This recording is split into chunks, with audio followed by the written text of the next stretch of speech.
standaard.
Oh, you can see me already. Oh my gosh. Yo. Hello everyone. Hello Filament Francie. Yes, that was a that was a time lapse. I always love time lapse.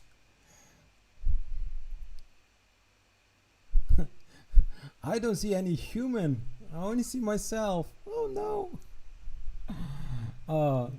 No. Usually I use the transition tool in Streamlabs OBS, and I just pressed to full camera view, as I have called the scene.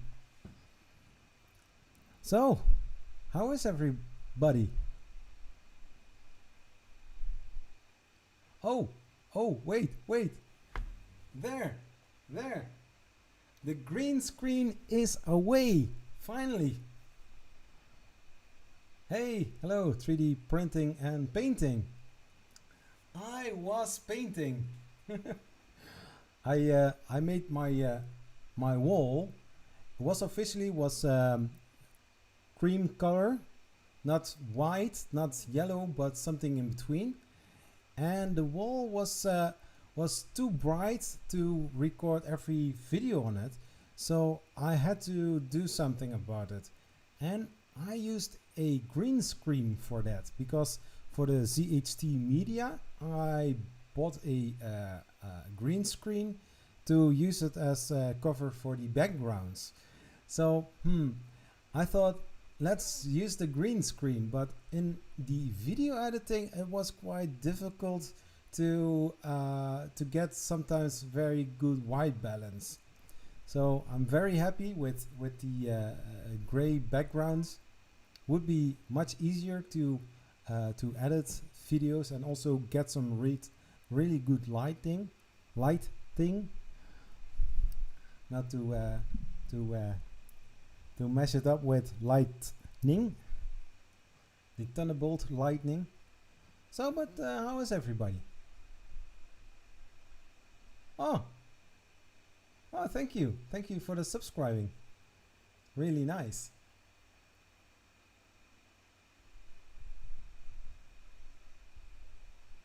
Yeah, so I've got the camera here, and on that side is my screen where I can see the chats. I got also the laptop here, so that I can type something if I really want. Hello. But the microphone is in the way, so it's not that great. And as you can see, I already also changed my my icon in Z3DP. Whoa, you're from Las Vegas. What happens in Vegas stays in Vegas, right? You're coming out of Las Vegas too?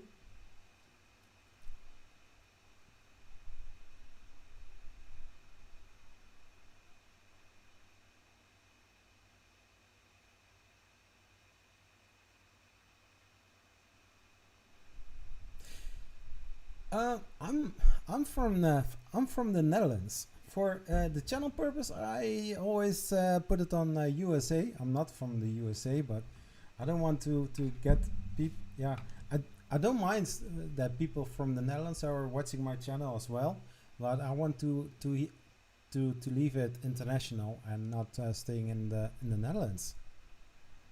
Hey, UK is also here. Wow, nice. So officially my live stream was planned to do on Friday, but something came in between. And I think for the good purpose, I think that on Saturday live stream is much better. Yeah. Do you also like to gamble sometimes?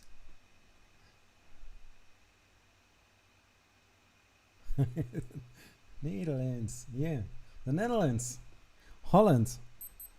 But the most important attraction or things to see are always in North and South Holland. I'm far away from that. You can look it up if you want. Venray. I'm living in Venray.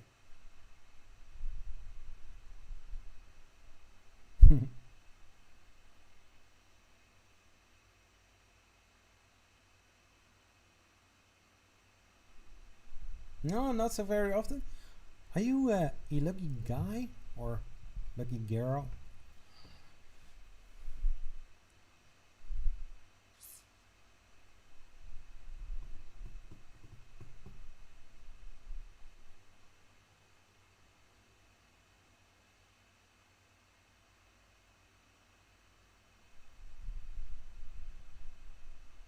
Oh, British cider. Nice. Yeah, I live all my life in the Netherlands. First, I was born and raised in Nijmegen, the oldest city in the Netherlands. And I moved after 8 years because of a divorce. I moved to Venlo. So that was very much in the area of south, in the region of Limburg, provincie. And I'm still living in Limburg, but the place that I'm living now, it's called Venray. It's not a city, it's a village, but in this village we have more than 30,000 people living there. And guess what? Venray sold the city rights to Venlo. So that's cool.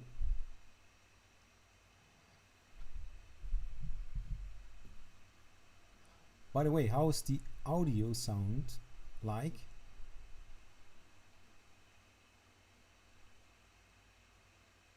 Oh. And now I'm going to look up that group. How's the group called?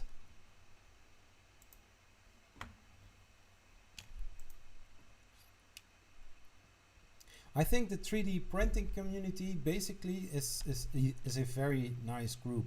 It's a very nice community.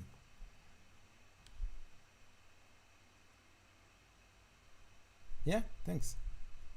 Is your Facebook group called 3D printing and painting?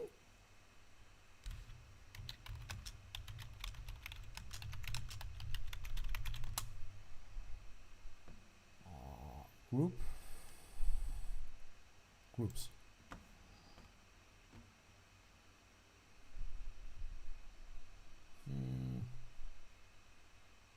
Yeah.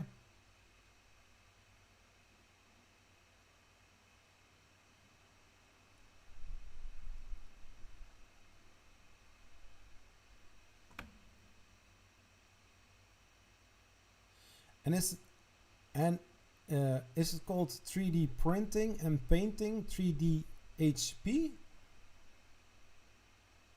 Is that the correct one?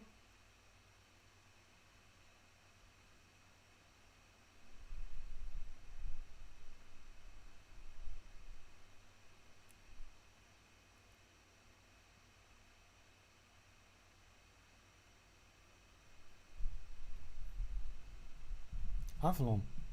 Oh, that reminds me of King Arthur movies.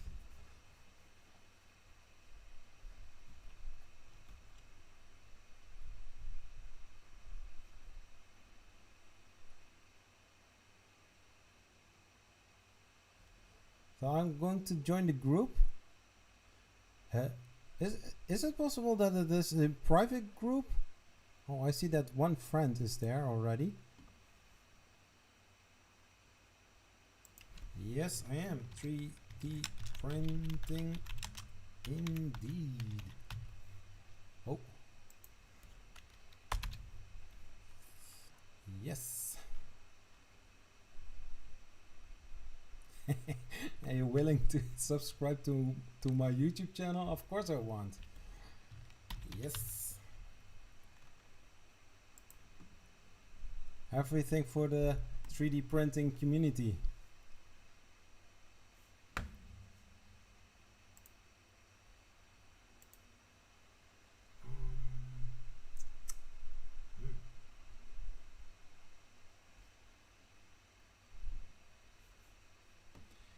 Can you put a link in the chat for the 3D printing and painting?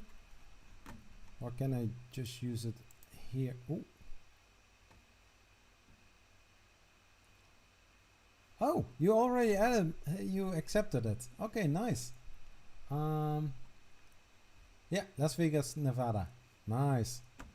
What temperature is it there in Las Vegas? And in and by you, Adam, what's the temperature there? Is it not too warm?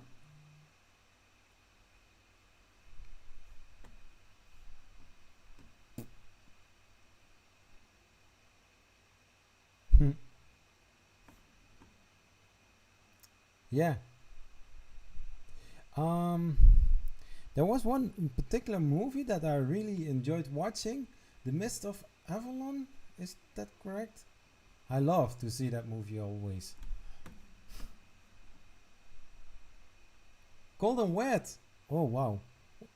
How cold in Celsius?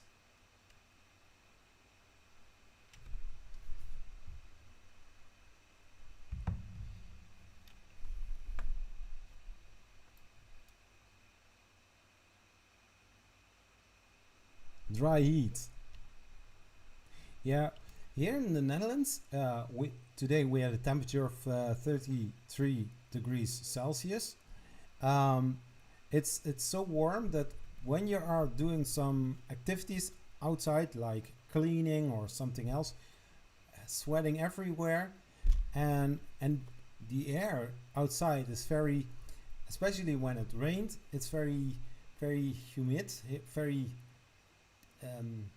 very moisture, something like that. It's 18 degrees. Wow. Yeah, I know the Fahrenheit, but the conversion in Fahrenheit and to Celsius, I'm not that great in that.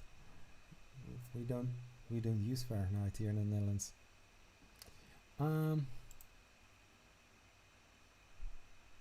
Subscribe to my YouTube channel. I will do that. There you go, buddy. Subscribe to the channel. Oh.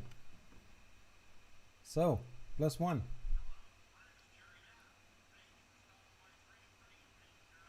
Cool.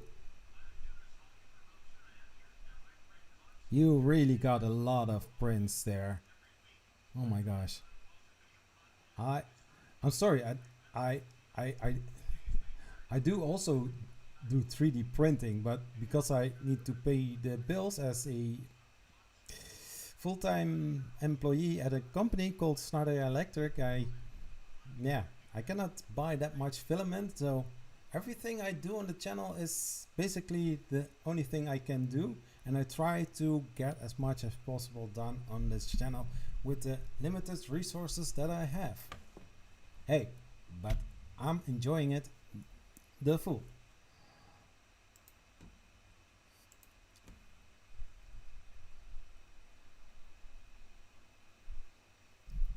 How's Filament Francie doing? in the UK? What temperature is it there?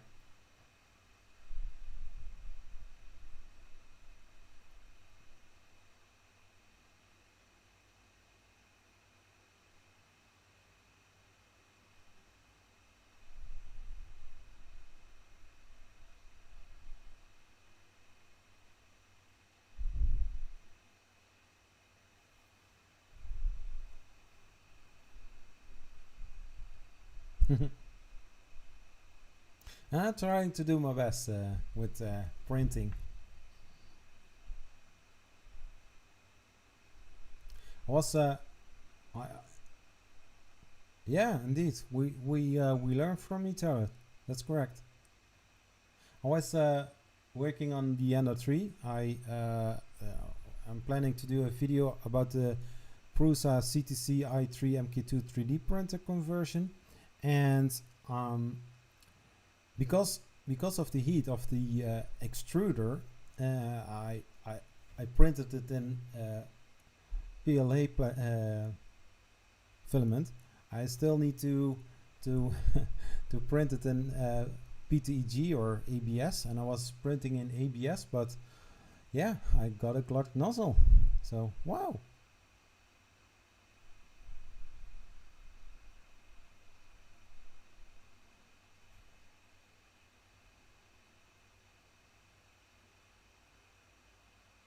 Oh, nice.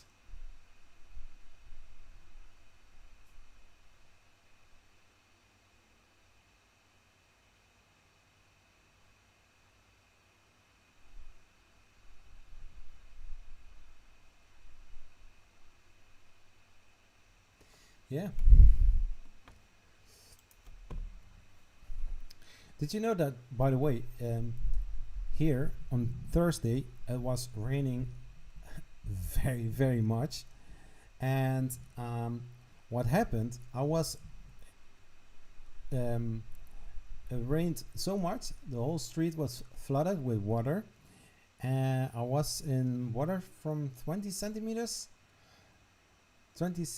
high water here in the street. It's crazy.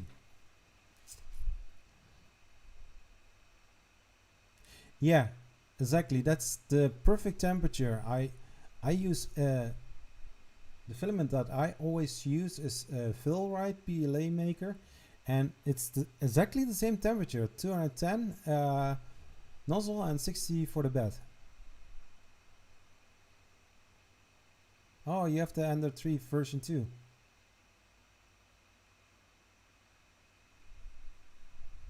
Yeah. There are a few things that I really wanted to see Creality changed in the version 2. Although the version 2 is a great upgrade, but no yellow springs, for example.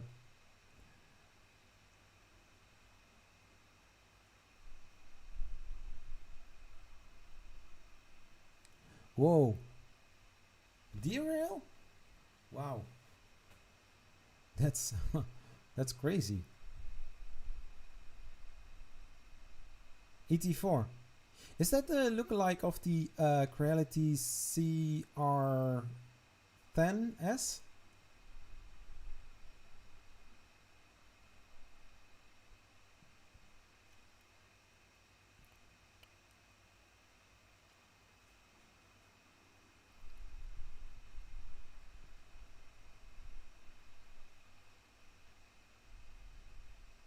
I'm going after the live stream. I'm one of the. Soon I'm going to watch one that video.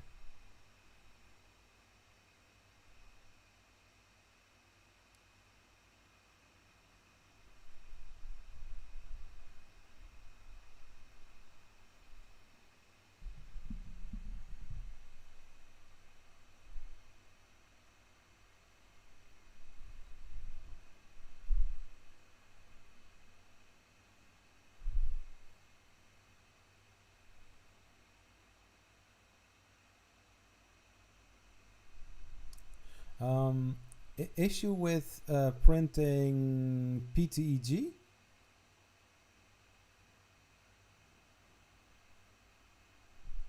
Because Yeah, okay, then it's exactly the one that I had in mind with the black red accents. Does the ET4 has for the Y axis also belt tensioner? Wait, I'm just going to look it up. It's ET4.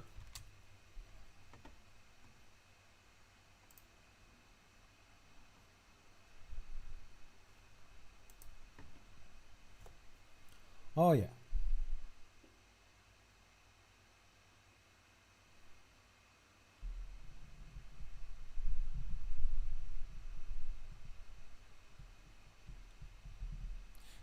It does have the yellow springs, I see.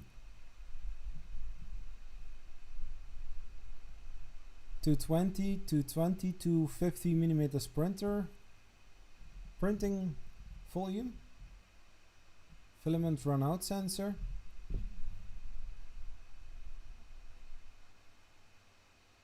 Is I think this is one of the newest of ANET, or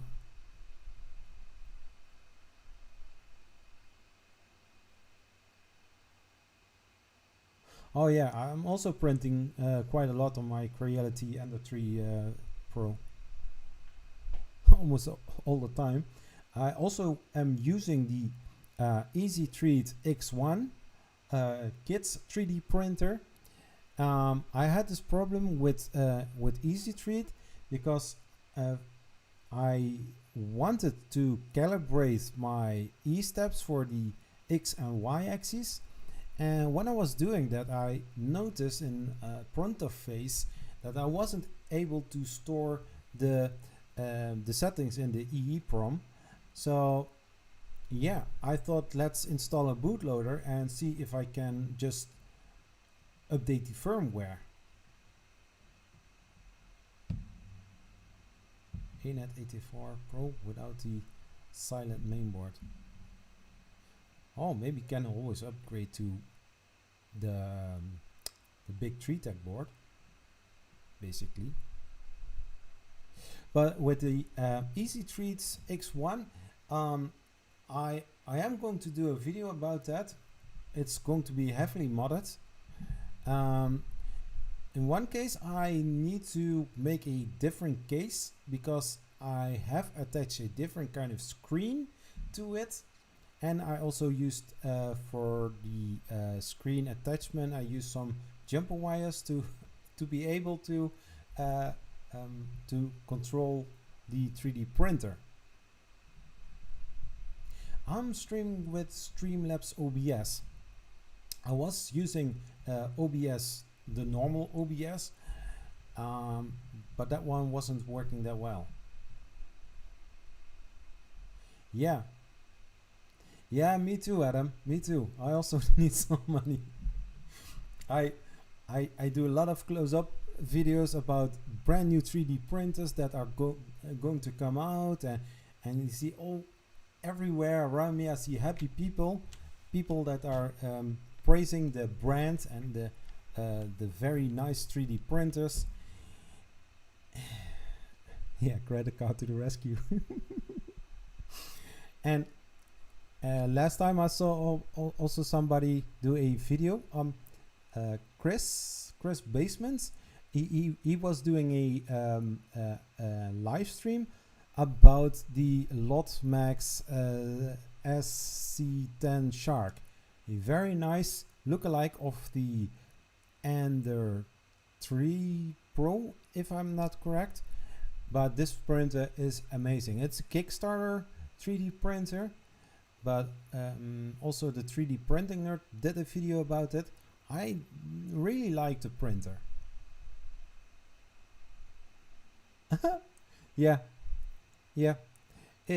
We have some wasps here by our house, so we also need to do something about that. Also the rain gutter, we need to do something about that. And then yeah, well, I'm working full time, and after I pay the bills, sometimes I have some money left to do something. And yeah, if I can do something with the 3D printing, I definitely will do. But then missing the opportunity to get one of the newest 3D printers to do a review, first impressions, something like that. Well, I have to wait a while. Yeah, Chris Riley. Oh wow, cool. I really like him. He reminds me of my time that I had long hair. I'm also working on programming. I'm working on my MacBook Pro, and adapting Marlin scripts is quite of a hustle if you want to follow along with some people, because I'm still using Arduino IDE on my MacBook, but suddenly it stops and it crashes down. So every time in the reports I'm going to give some very critical comments. And yeah, I did some text editor adjustments. I don't know if you saw my tweets last Friday, I guess, or Thursday, and I was literally copy and pasting of the Creality Ender 5, and for the big 3-tech SKR Mini E3 version 2, I was making some adjustments so that somebody can have this software running on his, or this firmware running on his Ender 3.5.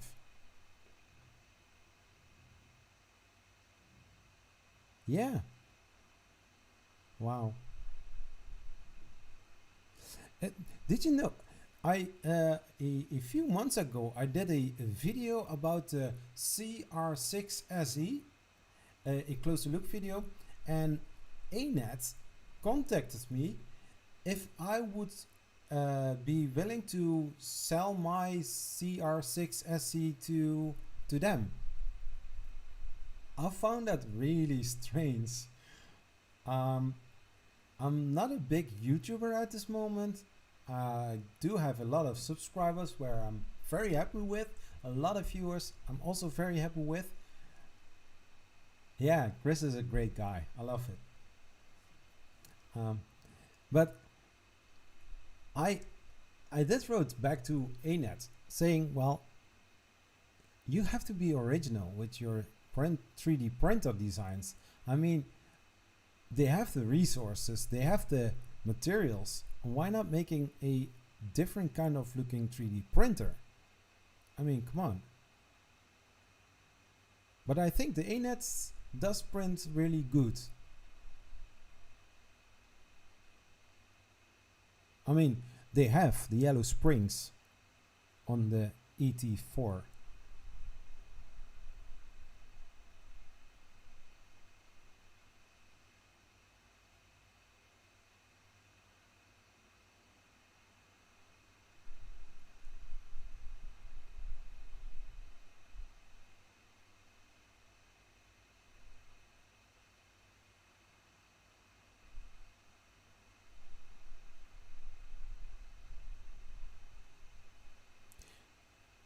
Yeah.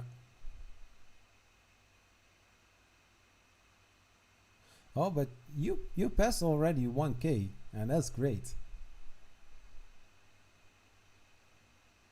Yeah, indeed. Yeah, sometimes it's pretty hard. I want to cover as much as I possibly can, and I think for you guys it's also the same. Finding the right content for your audience, for your viewers, for your subscribers. I did last Wednesday, I did a video about matter control in designing in there. Sometimes I do also want to give some feedback to my viewers.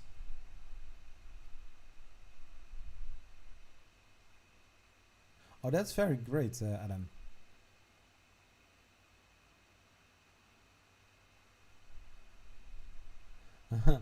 I I'm almost I passed the 6,000 hours of watch time already. I when I started, and I think 4 or 5 months after I started, I thought that getting the 1,000 subscribers would be more easier than getting the 4,000 hours of watch time. But no, I already surpassed the 4,000 watch hours, but still not the 1,000 subscriber count.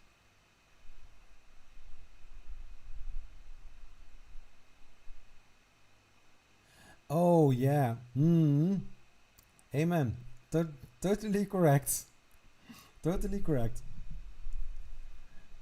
Yes. Yeah. And there are some women, they can get away with it. Because if I see some channels, really a lot of nudity, or not really nudity, but I mean, if you take the few pieces away, you have nothing there anymore. Come on. If your channel is about cooking, you can be sexy and still cooking, but come on. You don't have to sell your body. You can use it though, but I really have to need to be careful.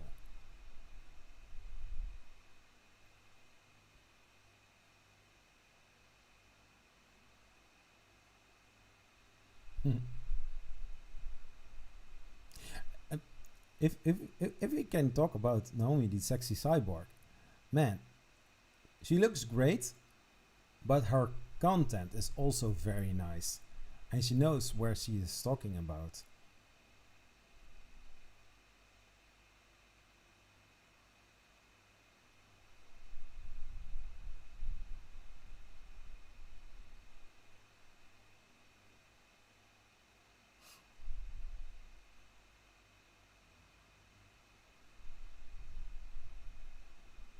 Yeah. Oh well, that can be very original, Adam. Yeah. I mean, nicely sexy dressed, yes.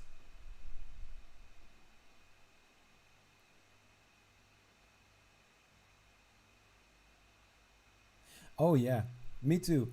The first time when I was looking to Naomi, I thought she does do it for her body, but if you are really paying attention to what she says, she is very technical. She knows where she is talking about.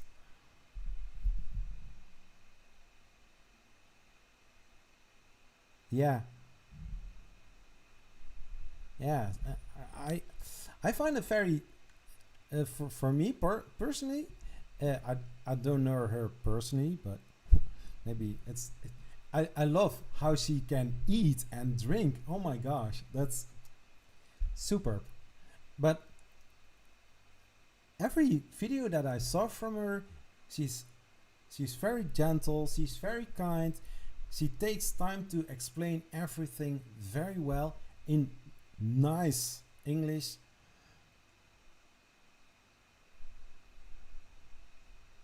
But then there's a complete witch hunt there for her. I don't understand. Sometimes there's a double standard on social media and on YouTube. I mean, there are people that like to make content. Yeah, exactly. So true, Adam.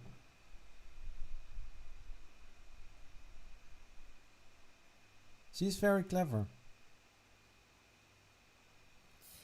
And there are a lot of women dressed very naked. I didn't say that out loud, okay? Um, what are they bringing? Which kind of content? I mean, I learned from my last year, content, the content that you are bringing needs to have any value. I mean, my channel is not about entertaining, or is it? I don't know. I like to bring some nice content with some jokes, with some entertaining things in it, but also learning and also giving people new information that they maybe already know or not, I don't know. But yeah, having some nice videos out there for people to watch.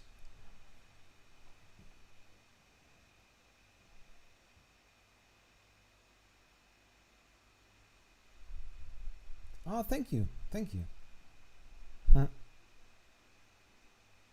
That's very nice of you.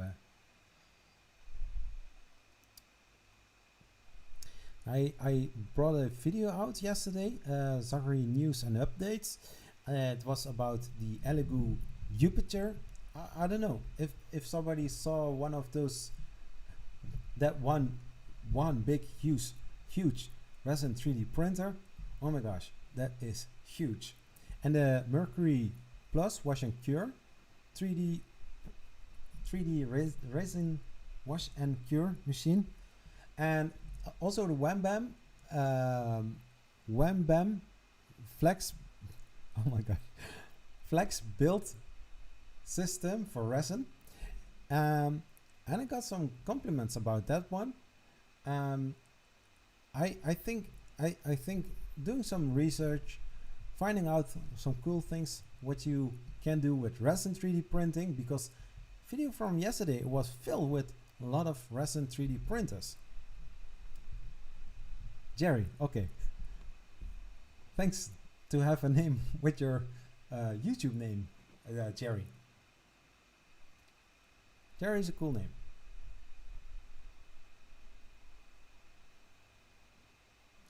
I need to drink something because it's getting warm here. I've got a fan. I always have one fan behind me, at least. Well, actually, two, because there in the back corner there's also one.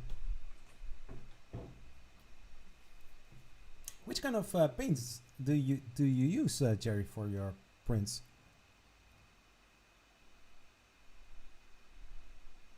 Cool.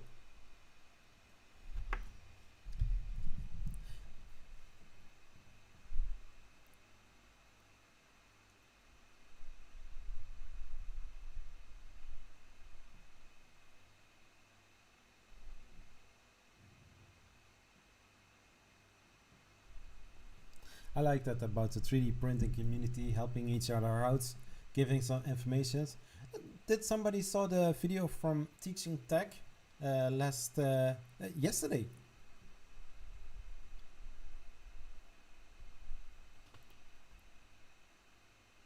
Oh, sorry, Jerry. Which kind of paints do you use for your resin prints?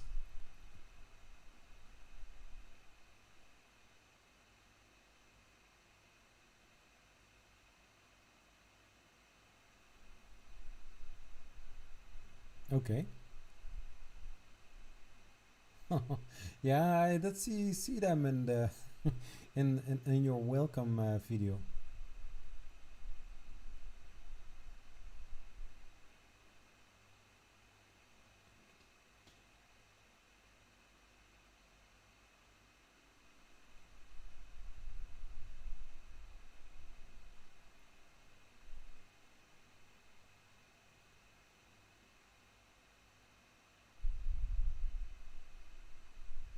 Oh,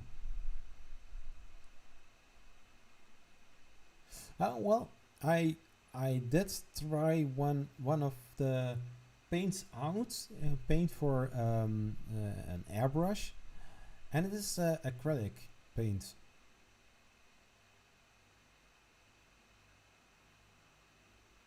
Yeah, Radican primer that I use, yeah.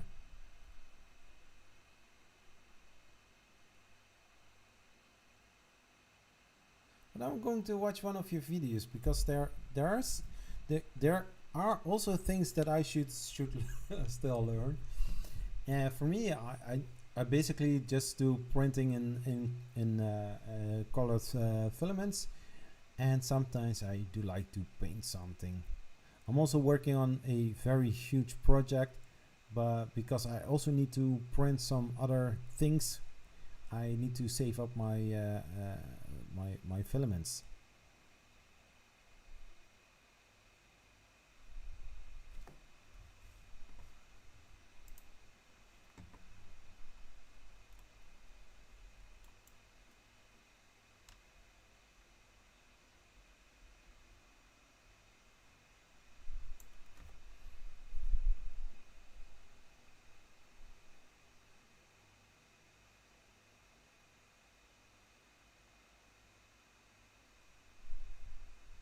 Mm.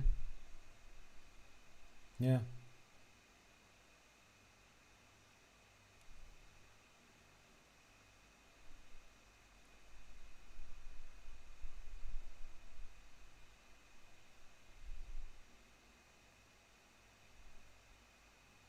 Yeah, for the primer that I used, maybe I can grab one.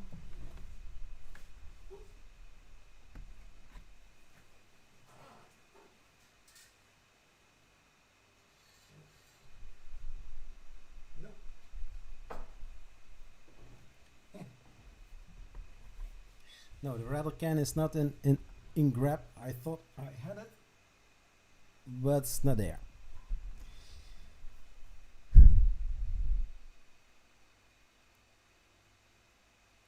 Yeah, especially for YouTube, I bought a MacBook Pro because in the beginning I did buy a laptop for YouTube editing videos, but there were not that much great video editing softwares, and the ones that there were took a lot of memory and causing the audio not synchronizing with the video. So I after a while I was using my iPhone to make some video editing, and then I guess in October November last year I bought a MacBook Pro to help me out on the editing of the YouTube videos. I'm using iMovie for editing my videos, and for making the thumbnails I using Canva. Yeah, correct. Yeah, Canva. I'm using Canva, and a few weeks ago I got an opportunity from somebody for videos and Doodle or Doodly, something like that, and I have now free access to those two online programs. So I said, well, I do want to use it in one of my videos or multiple videos. But then after that, I didn't hear anything of this person. So I got some free stuff, not fully access, but I can use it.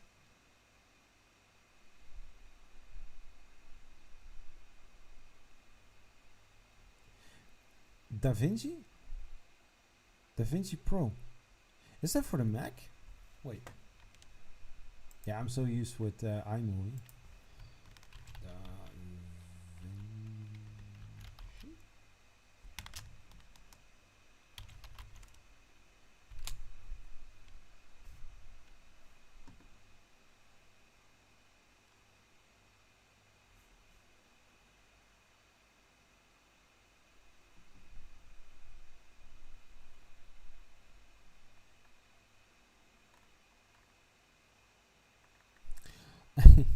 So funny.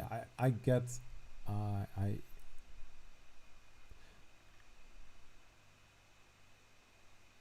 is it DaVinci Resolve Studio? Because I get results for 3D printing.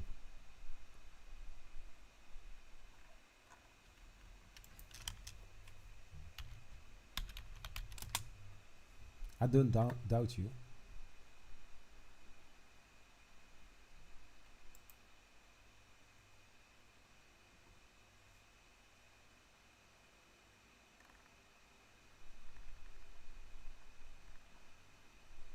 Okay, I found it.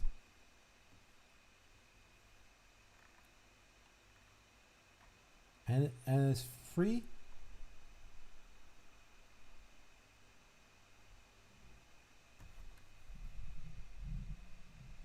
Okay, Jerry, have a nice evening. Bye bye. Thanks for stopping by on this channel.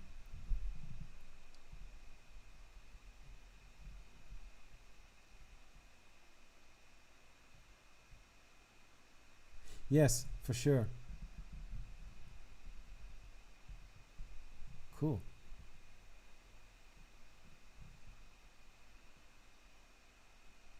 Yeah, I did find it.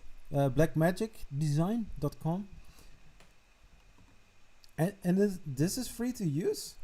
Oh wow.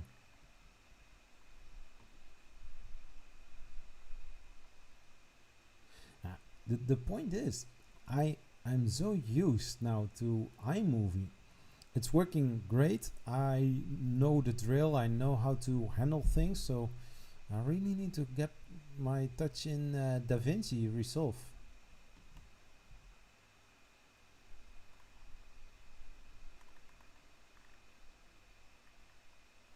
Okay, nice.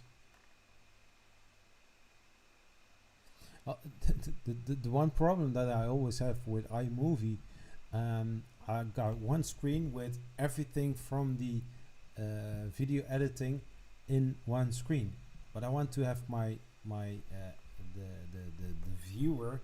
I want to have in a different kind of screen, so that I have full function, something like that.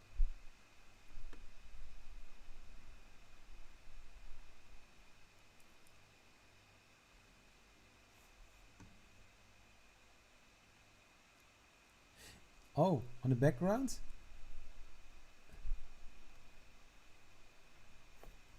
Yeah.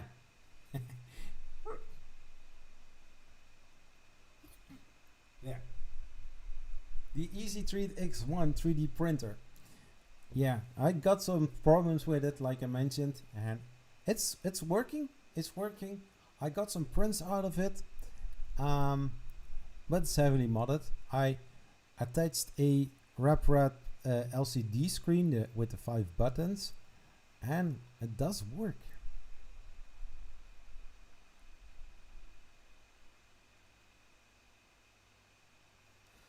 I need to look for this software.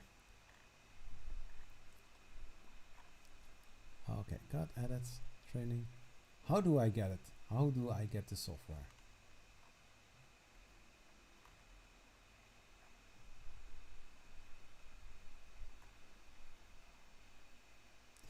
Oh, the GEARBEST. You know, the board, the ET4000 version 2, I need to confess something about it. I was looking for it because when I was I erased the firmware from the chip. The problem with EasyTreat was they sent me their firmware, and I asked them, okay, which one do I need to have? Because apparently they put the whole thing in this in this file. So wait, I scroll further.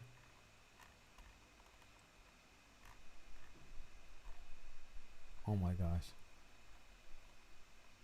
Ooh. So I take the free version. Yeah, Melzi clone board, and sorry, there are two things now. Let's continue with the EasyTreat. So when I was looking in Marlin, I couldn't use the firmware which EasyTreat sent me. So I was looking on internet. Really, you can't find anything about this thing. So there was one clue on the firmware from EasyTreat, and I saw something with Melzi. So I was going on Google, and I was googling Melzi, and then I found different kind of boards, and I saw something from ANET. So I thought, is it possible to put ANET's V1 on that board? Is it possible that for my ANET A8 board I can put firmware on there? I tried and it did work. It's crazy, it did work. So I've got a running 3D printer, an easy treat, which is heavily modded. I'm not going to suggest anybody to do the same thing as I did. Sometimes I mess things up, but I'm clever enough to solve many of those issues.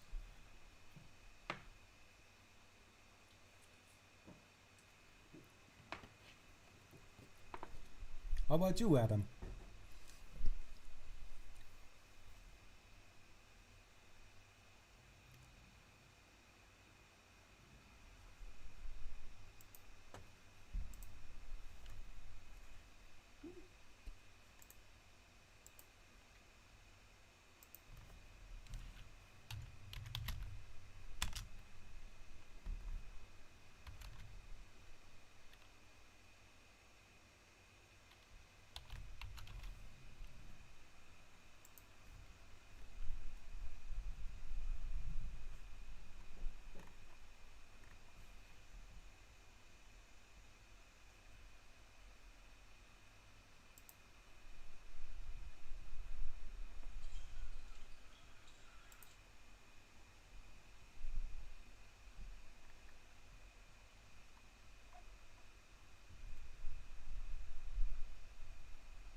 Hmm.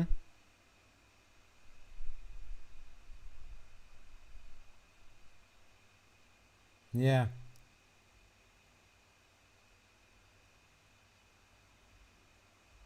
Yeah, me too. I also get it working in Marlin. It currently is Marlin 1.1.9 on it, but well, I'm just adding.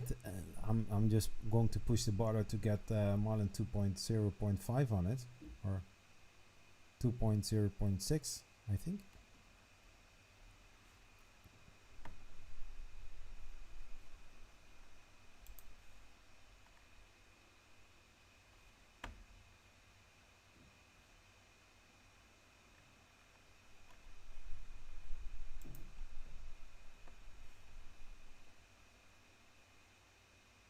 What's your channel, by the way, Adam?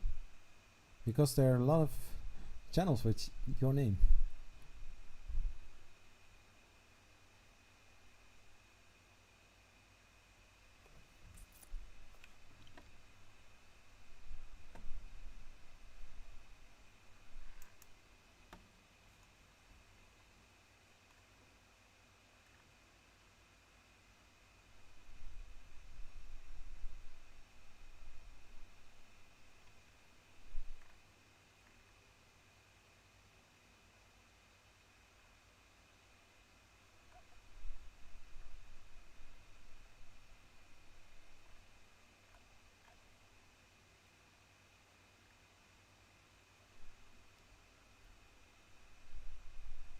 Are you doing things with electronics, Adam?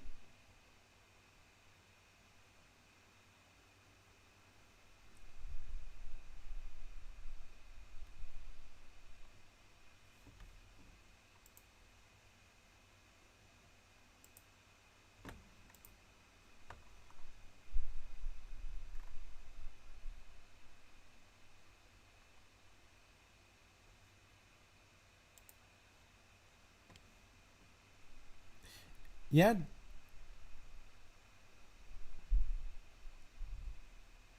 chainsaw rebuild. I think yeah, okay, then I have the right one. Subscribe to your channel, buddy.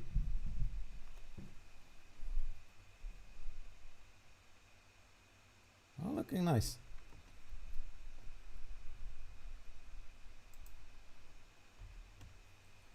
The Da Vinci, wait a second, did you write something about it?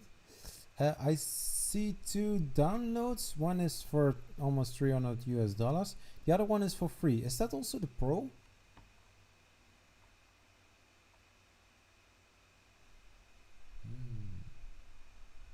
You're welcome.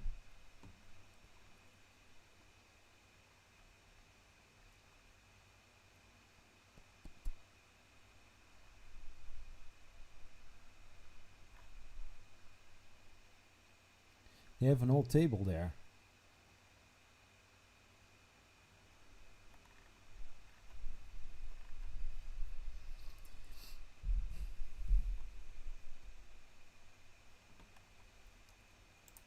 I need to see how big the oh okay, I'm going to do that later.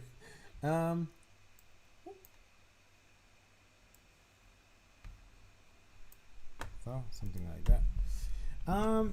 Wait, I lost my screen. Oh, there you are. Okay. So, well, in the meantime, I'm going to start with the designing part. Well, the name of this live stream is designing my own 3D printer and also hanging out. So I also like to talk once in a while during streams. So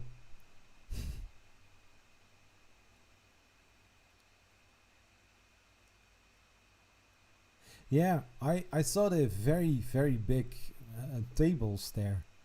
I don't use them. I do have one small table with my two monitors on it. I did a little extension there, little MacGyver makeshift extension. Don't expect too much from it.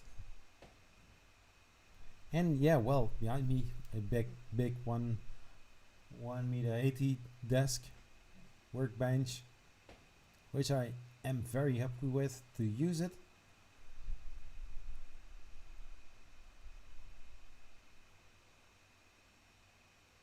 Cool.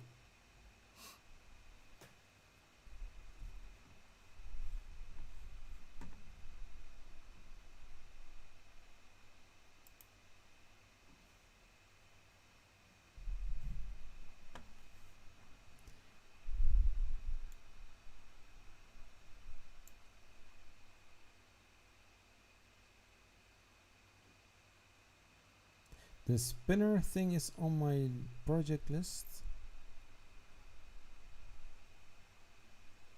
Oh, from your channel.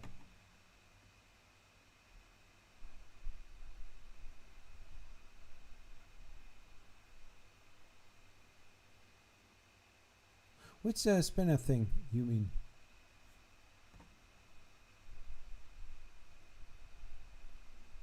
Yeah. Yeah, the 2020 and the 2040.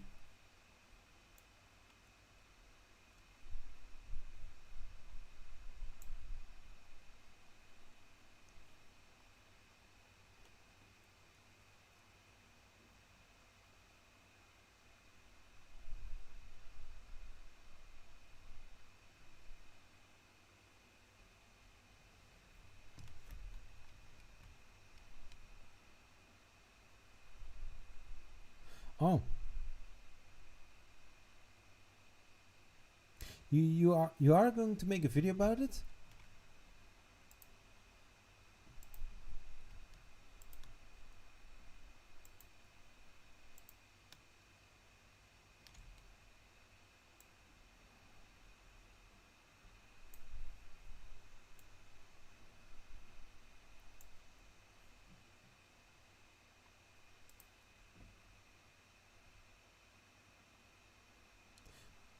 Minikube.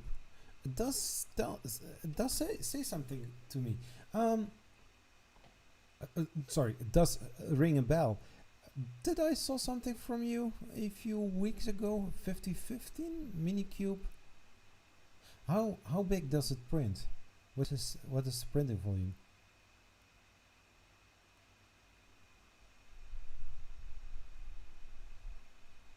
Commission project. How do you get sponsors? I'm wondering sometimes.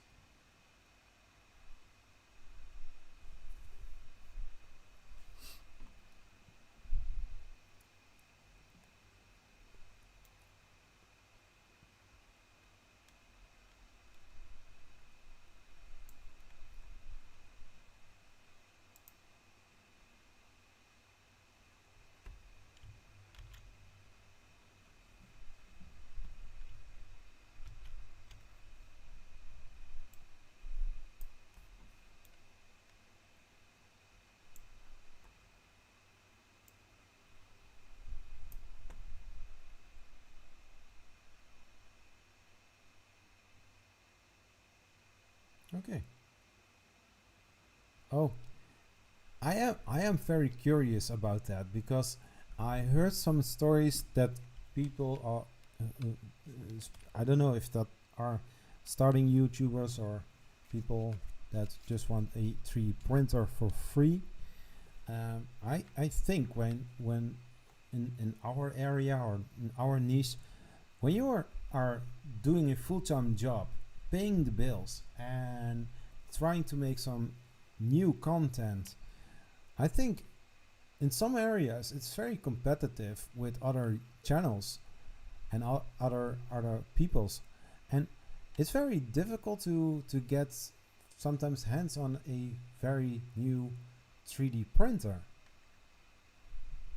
I mean, if you in the end, if I pay all my bills and I have something left, sometimes I just buy a new screen or some new filaments or something like that.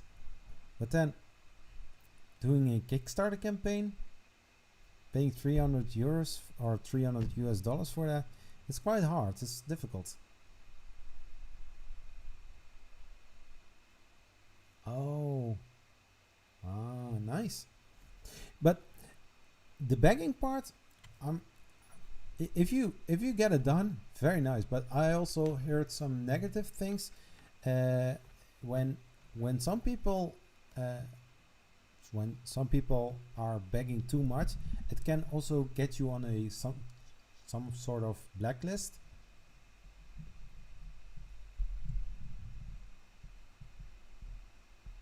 Oh wow, that's very cool.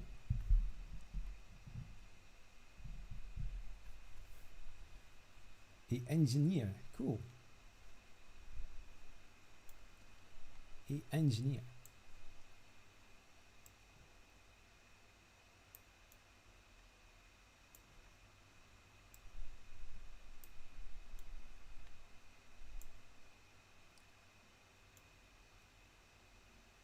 That's and then I ungroup this, and then I mm, mm, mm.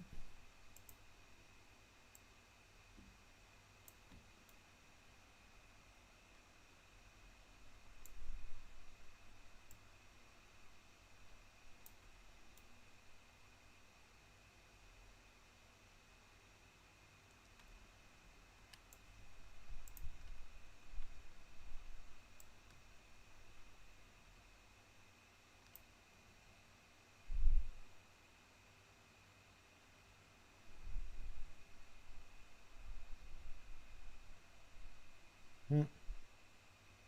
Yeah, with ANET, I offered them help to look to their 3D printers, but they were only interested in a second-hand CR6 SE. I mean, really, if I would have the CR6 SE, I didn't want to sell it to anybody else. And yeah, why should I do that? I mean, it's brand new 3D printer.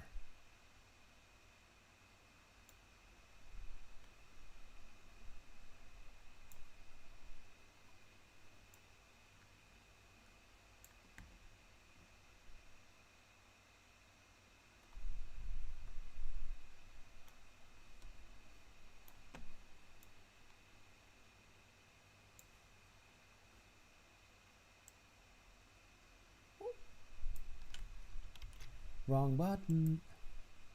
So as you can, did you see one of those live streams, Adam? Filament Frenzy, are you there as well?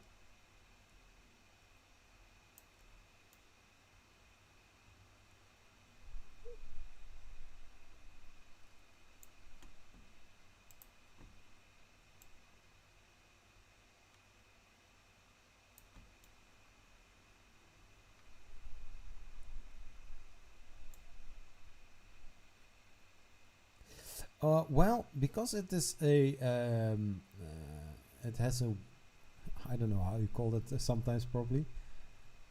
Yeah, if you did see one of the live streams in the other weeks, but I'm making something that looks like the Prusa Mini, but I want to design my own 3D. Okay.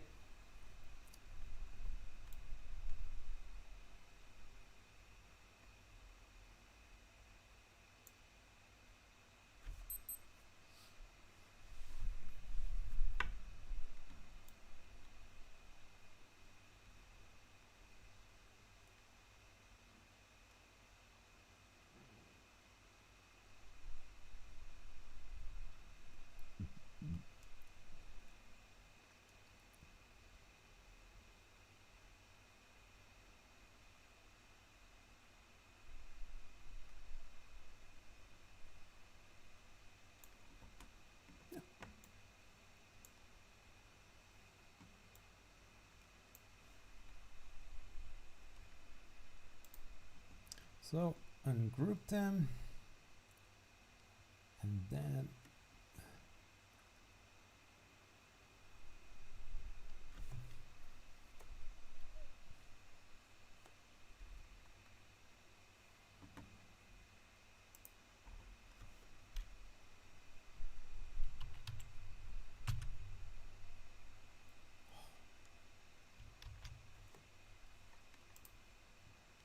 select.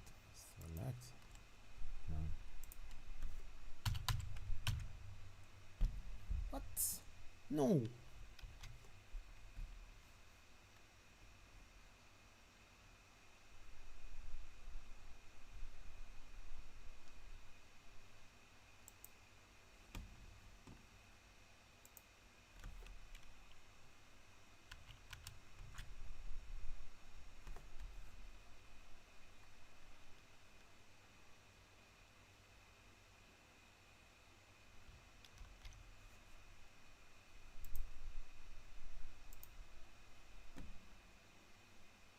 Oh yeah, like that.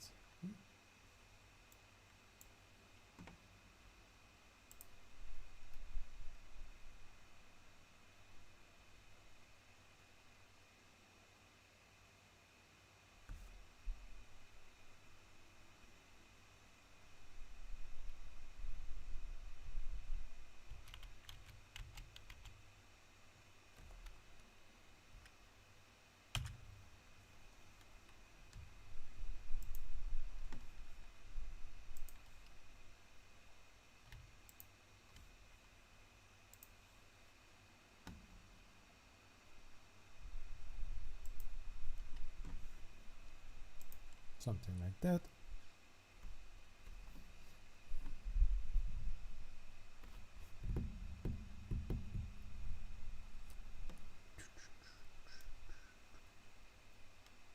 Mhm. No.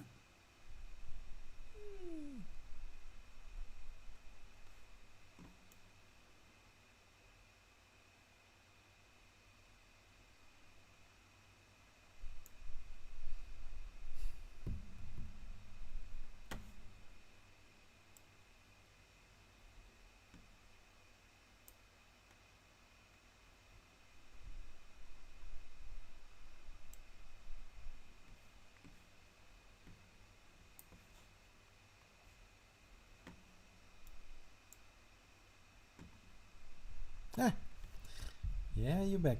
So this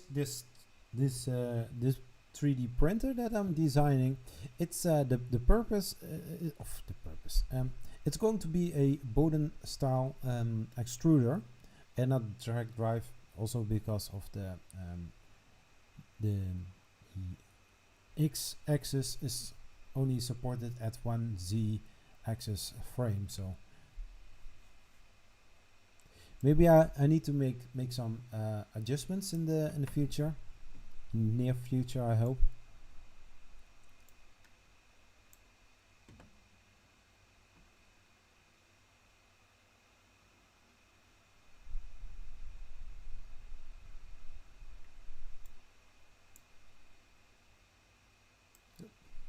Do you also work with TinkerCAD sometimes, Adam?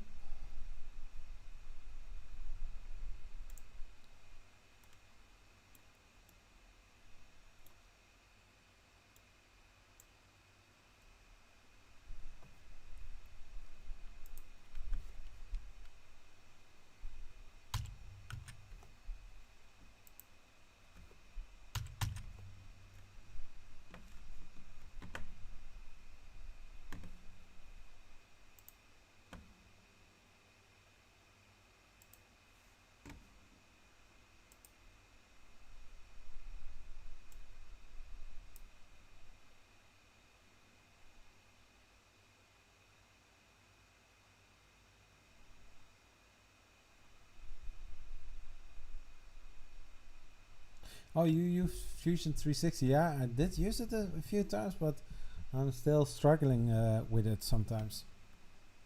Maybe I struggle more with TinkerCAD, but I don't know.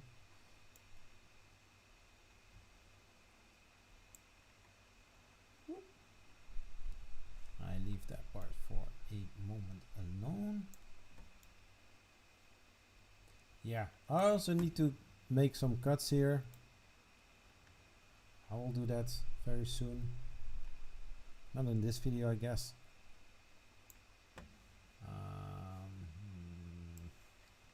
Yeah.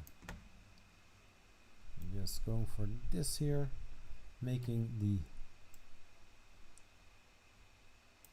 carriage.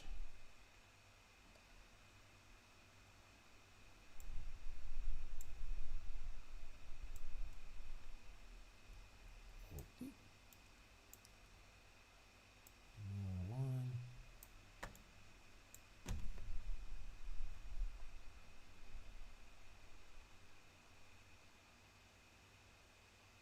Yeah. I've got the same thing with TinkerCAD. The more I use it, the more easier it's going to get. How more you also learn how to work with it. That's very true.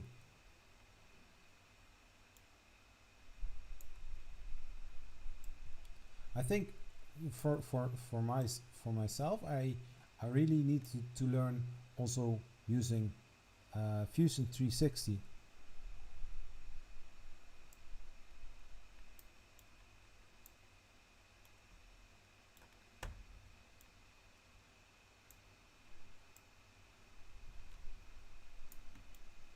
And I think working in Fusion 360 is more easier or more logical than TinkerCAD.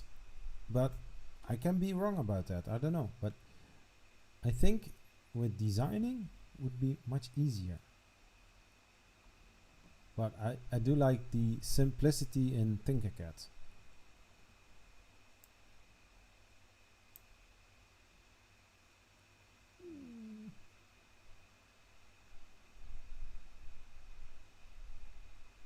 Yeah, that's a great thing.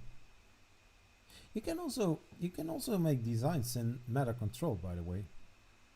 Did a video about that.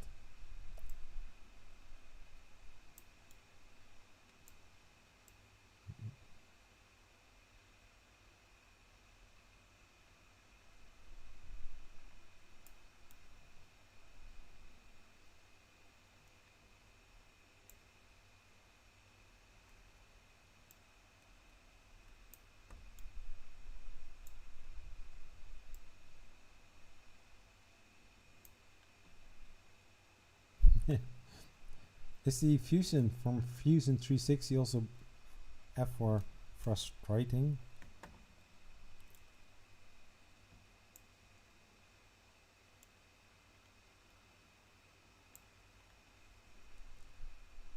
Now we make this 5.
Hmm.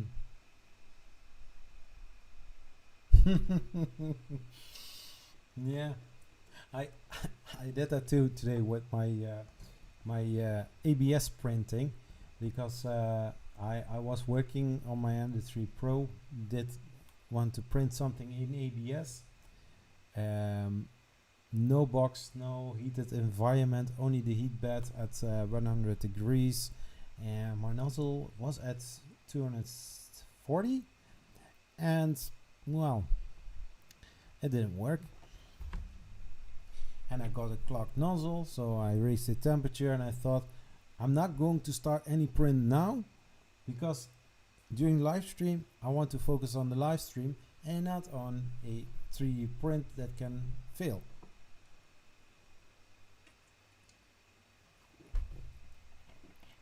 So I didn't do that. I want to print in orange, Prusa orange. It's not from Prusa, it's from Fill-Rite ABS. Which filament do you use, Adam?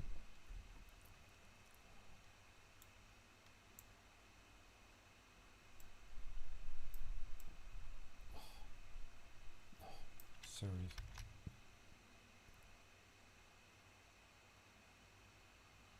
Yeah,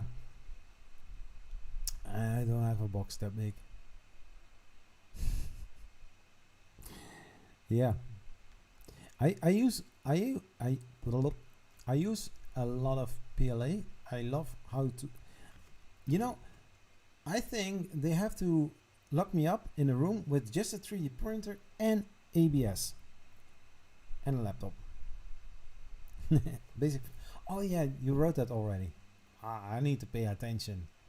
But for my CTC Prusa i3 MK2 3D printer conversion, I print in orange PLA, but it's recommended to use or PTEG or ABS. And the one filament that I have here, the ABS, it's a sample, 50 grams, and I just found out that it was more than enough to print the extruder cover and the extruder body for this direct drive from the MK2. So I start print with it. I look at the first layer put down. It was looking awesome. I thought, oh hey, this is going to work. I went upstairs and I took a shower. I came back. Guess what happened?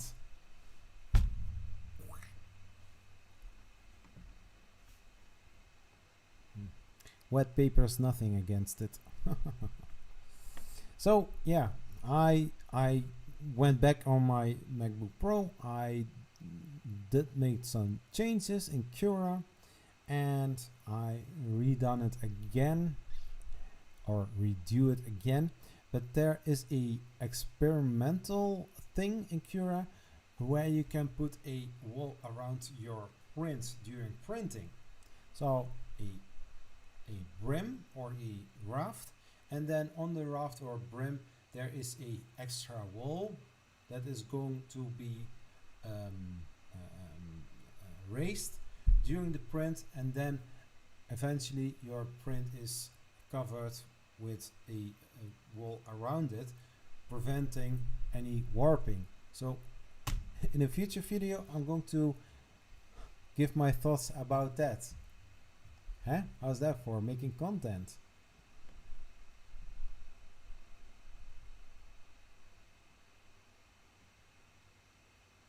You know, Adam, I do like the orange and blue, and I think wait a second.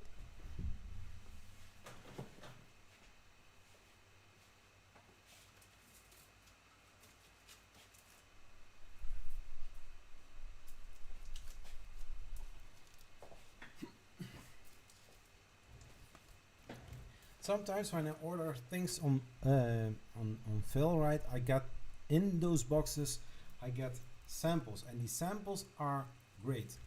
This is also ABS, so I can be very bold and using blue PLA instead of orange.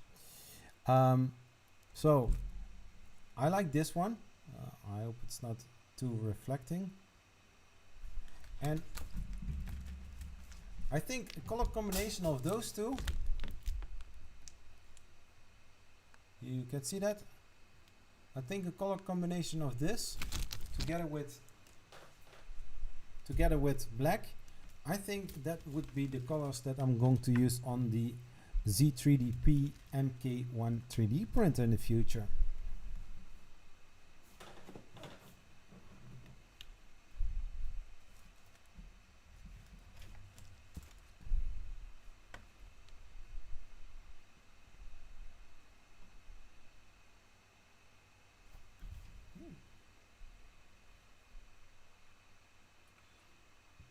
I'm going to add you on Twitter.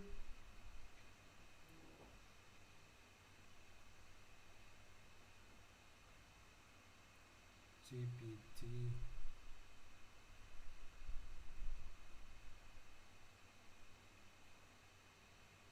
James.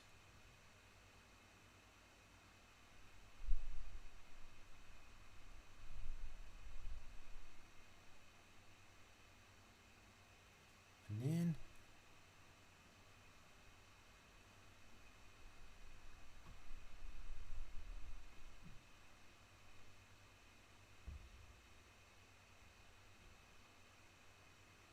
so I'm now also following you on Twitter.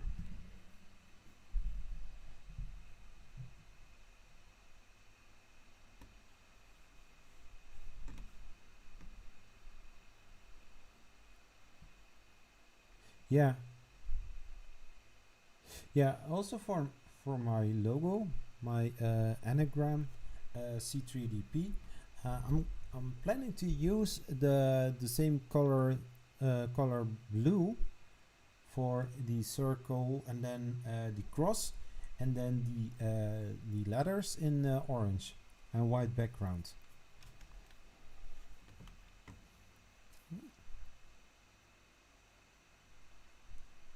Yeah. Are you doing a lot of things with Twitter? Because I'm highly active on Twitter. Cool. Thanks, bro.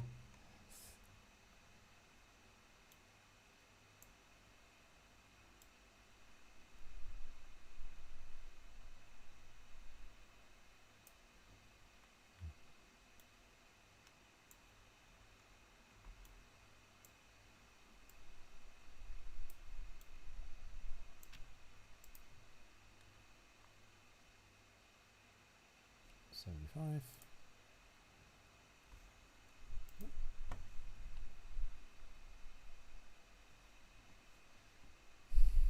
Hmm.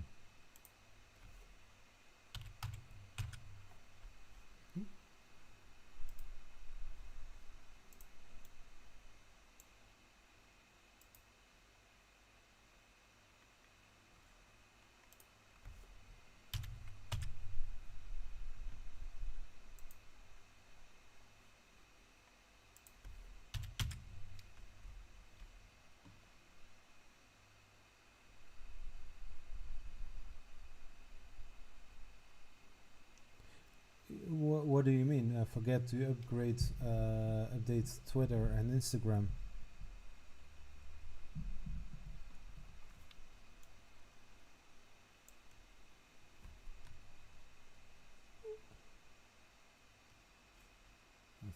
Yeah.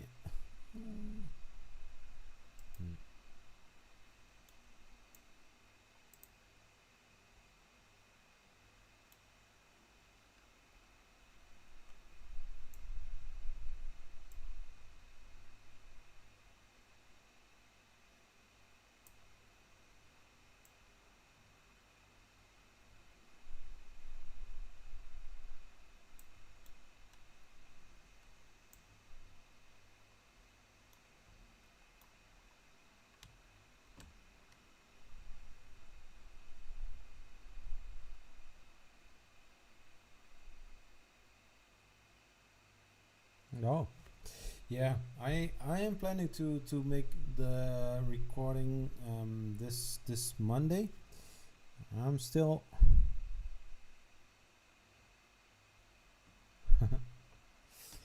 I you know I I was using Facebook very much, and I thought one time, well, let's see Twitter.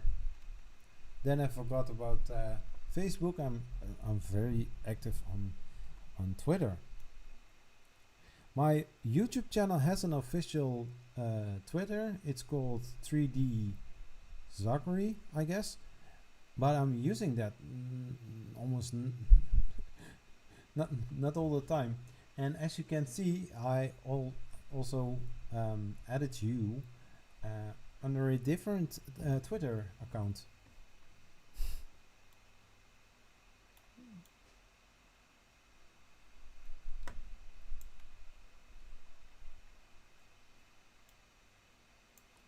So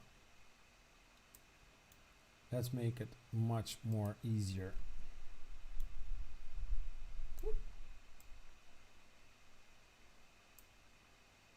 Like that.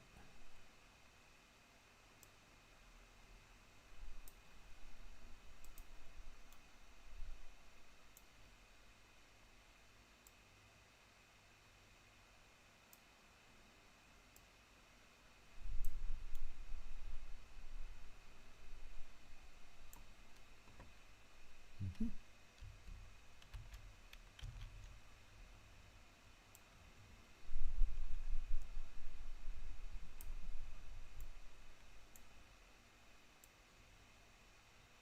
Something like that.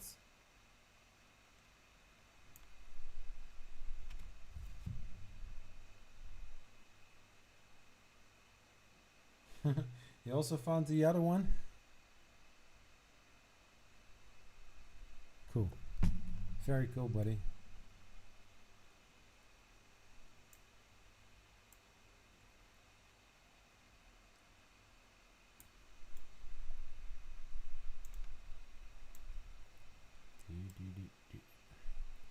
Anything planned for this Sunday, Adam?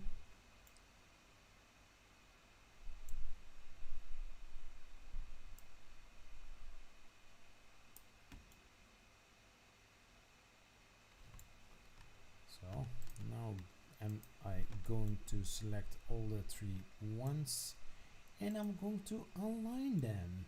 What do you think about that, huh? All there. Okay. Let's group them.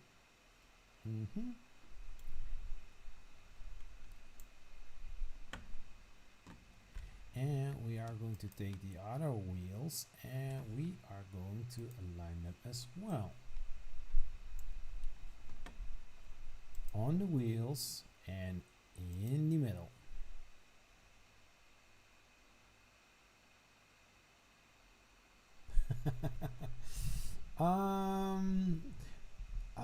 About Facebook, yeah, in the beginning I was using Facebook quite a lot and Twitter, Instagram a lot less, and then one time I did say, well, let's try Twitter. After that, Facebook was neglected a little bit.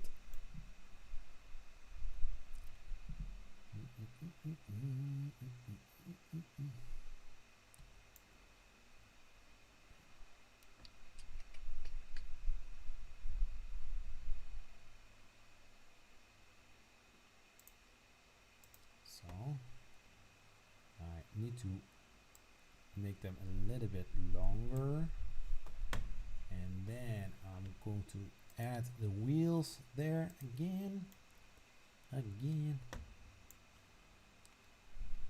on the wheels in the middle.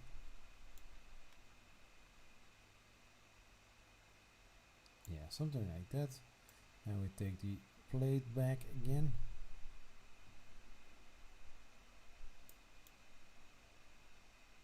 Perfect. Huh. What do you think about that?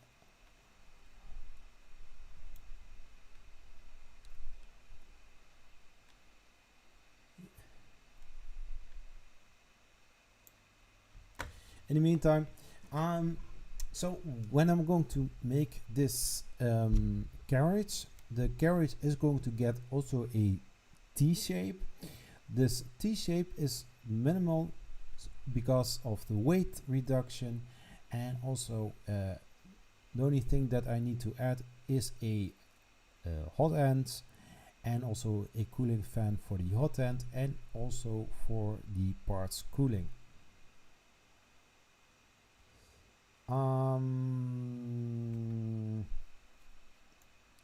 Yeah, well, the rollers are for the just for the image, just for the idea, because I'm going to use the normal rollers that you have also for your Ender 3. So the belt is going just like the Ender 3 is going just around here and on the bottom. So those rollers are not going to affect the belts.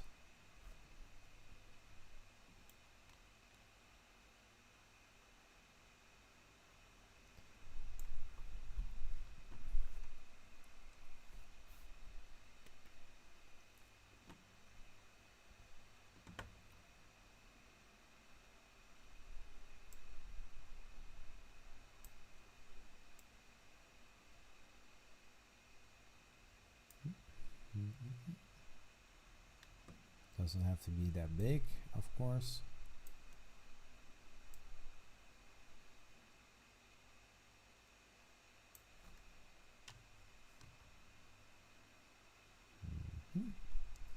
Then we are going to select the wheels, and we are saying aligning in the middle.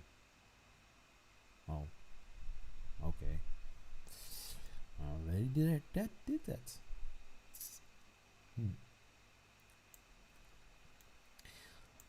So here, where we have the holes, there are also coming, of course, some spacers. But the idea is that that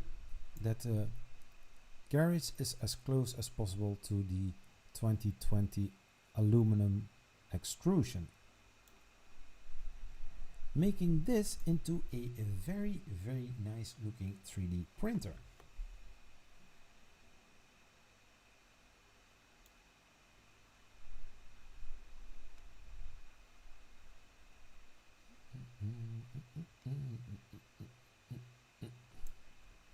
Just take a look at my Ender 3. Okay, something like that. Okay. Just peeping around here.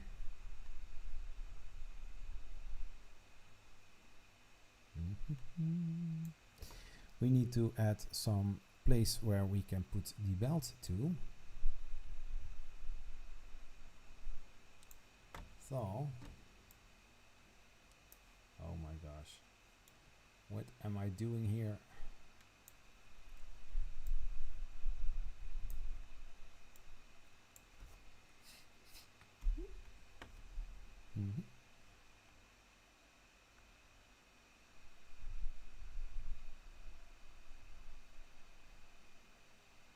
Yeah.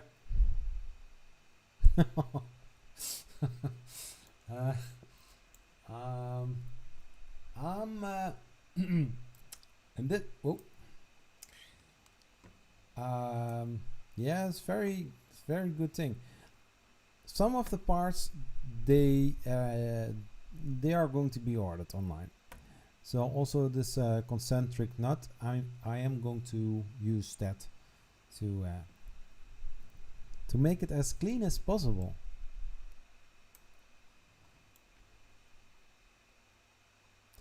But at the other hand,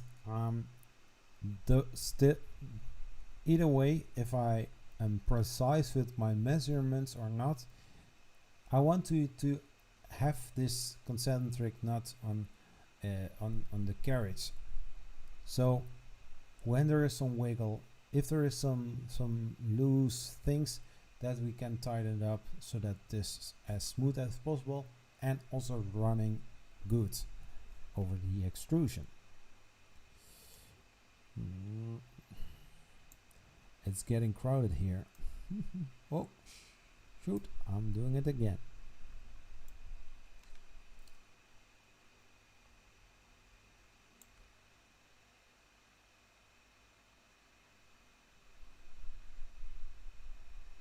Oh, yeah. Yeah, in the early days, I wasn't that good with measurements. And now I have a caliper, I have a good set of rulers that I can trust. The only thing is my own measurements and my calculations. But so far so good. I think it's going to look like something.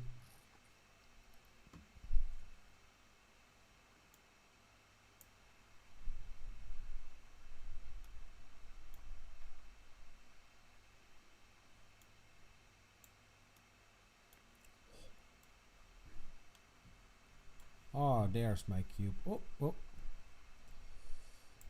So, I need to make something where I can put my timing belt onto, or I can. No, I can't. No. I also think quite a lot during the live stream. You don't mind? That's great.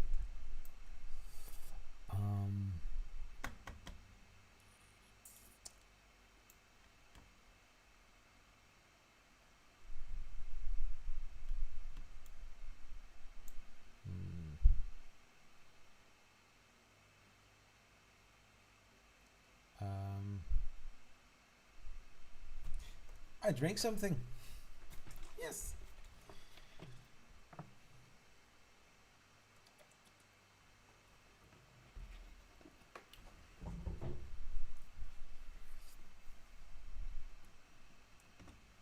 So the size is going to be 5.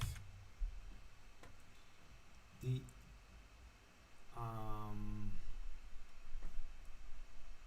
second box is going to be added here. This is also going to be 5. And then I will lower it so that I can put my timing belt in there.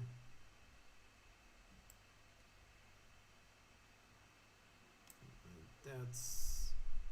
Then I raise it a little bit and I'm going to add it here. Whoop.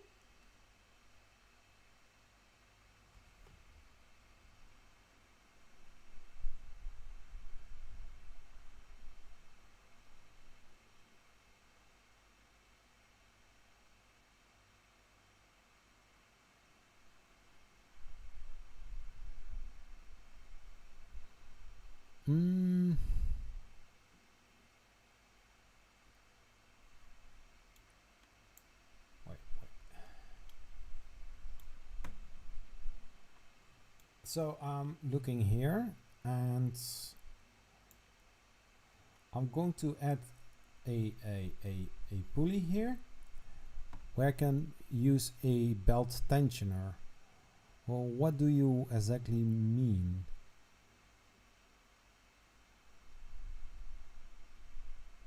Connect the arms to the 2 upright.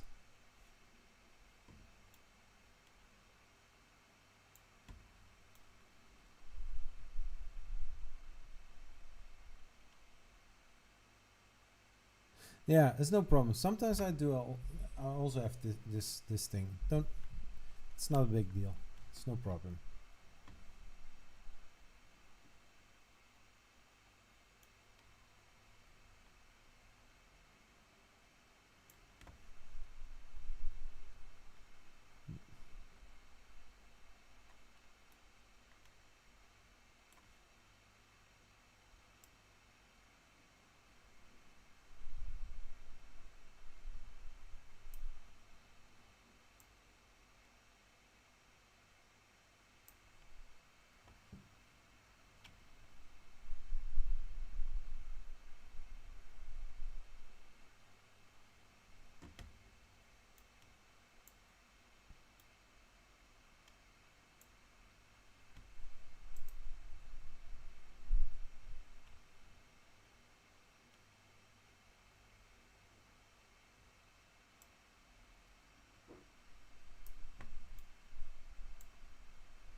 Yes.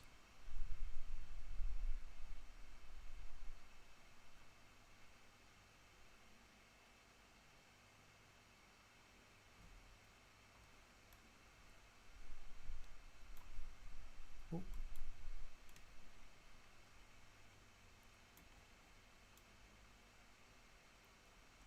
So when I use, okay, so what do you mean? When I put some two the T nuts in there, I can use this as a tensioner.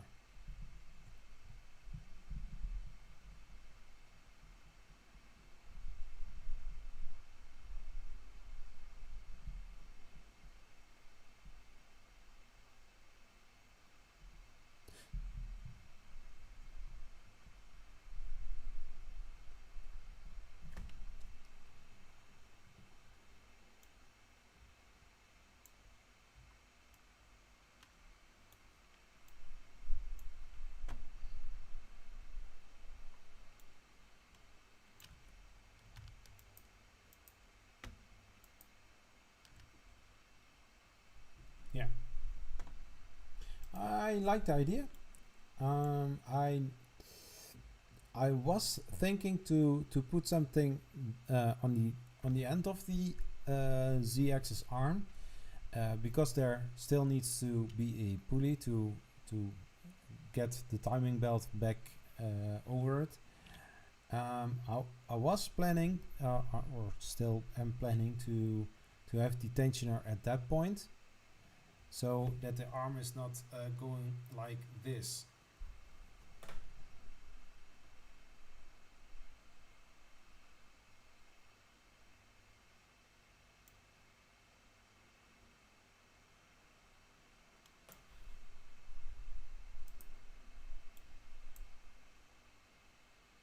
No, that.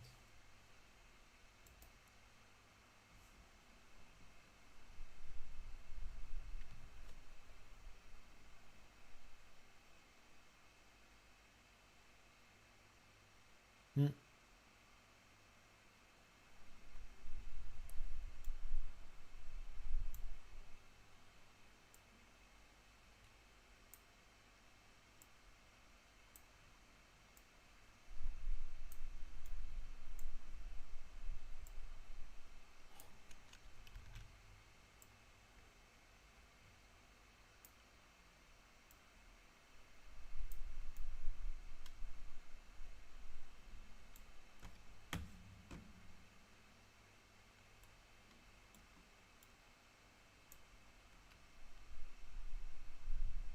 Huh? What?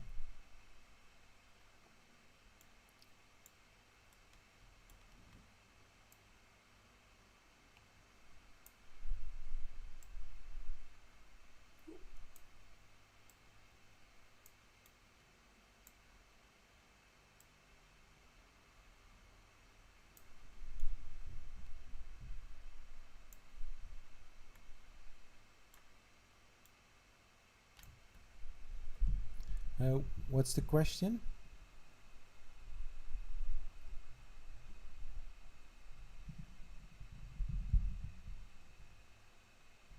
Oh, sometimes I have sausage fingers. I will always call them like that.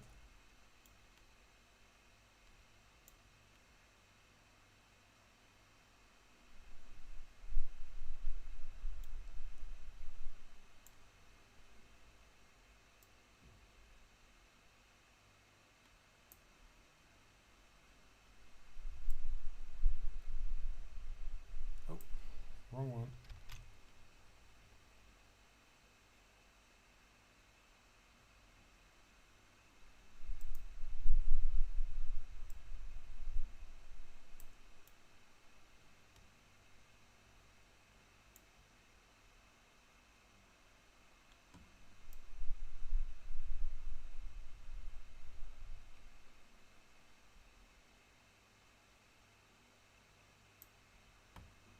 Yeah, something like this.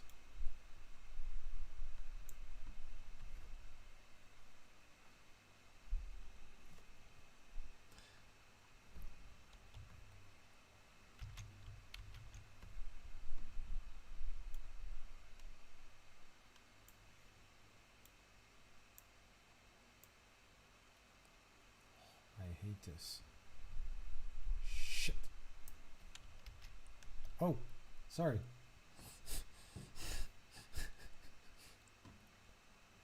Okay, so I'm going to select this plate, and I'm going to select the first one. I'm going to use the align tool, and I say on the plate I want to align this one there, and I make it into one shape. Now the same I'm going to do with the other one. I select this one, select the plates, go to align, and see what happens. Oh.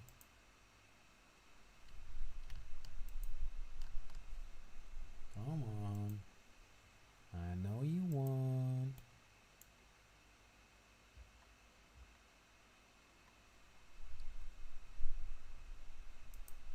Hopla.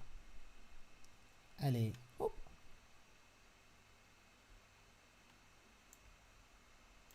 There you go.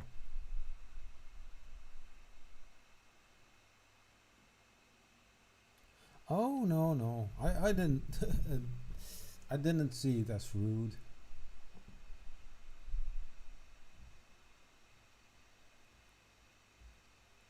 I didn't hear you anything say, by the way.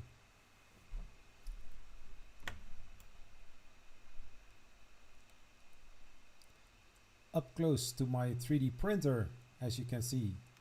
Very close. I like this shot. So if anybody is new in this live stream, welcome to my very close-up view. This is the place where the timing belt is going to be. Yeah, sometimes I'm a little bit crazy, but hey, that's fine. What's your excuse?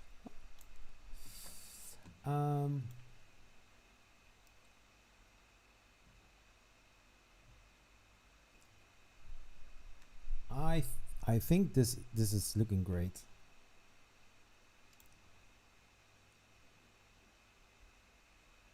So I have selected that part. So the wheels, I'm going to select the holes, and I say I'm making it into one shape. The color is going to be no, I need to still see it.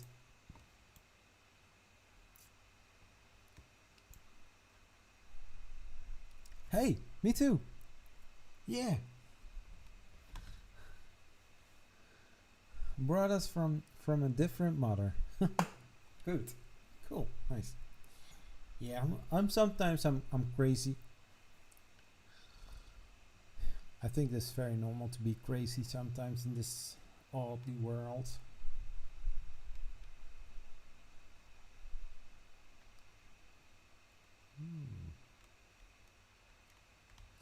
So the wheels, I'm going to give a black color, because originally the wheels are black.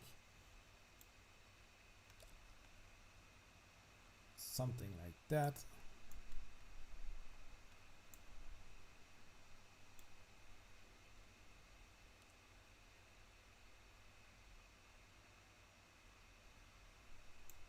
So in this case, you will say, well, see, you need an eccentric knot.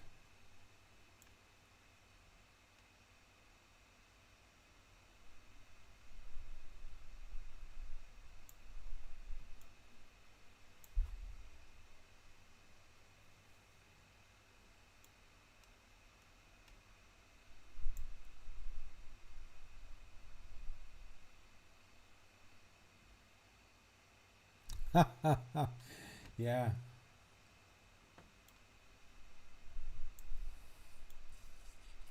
Which kind of nozzle do I want to have on this machine? I want to be able to put a different variety of nozzles to it. E3D, V6 for example, or maybe a micro Swiss all metal hot end. Going crazy, I don't know. So if I want to be able to do that,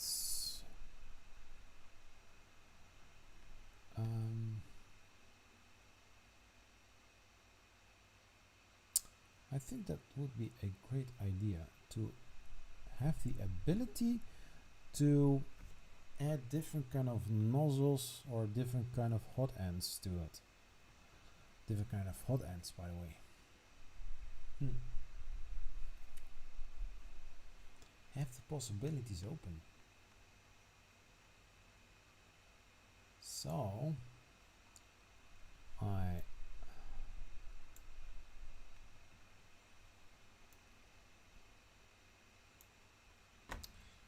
take a box, and from the box I will make a 40 times 40 or 41 and 41. Whoop. Correction. 41.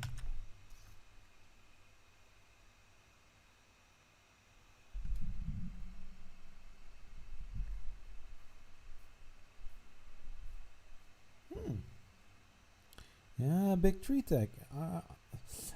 That's why I think that the B1 from Big Tree Tech or BQ is a great machine. I did ask Big Tree Tech if it is possible to send me a review unit of the B1. I want to do something more with that machine. I want to help them. I want to, you know, praise the machine, if I may.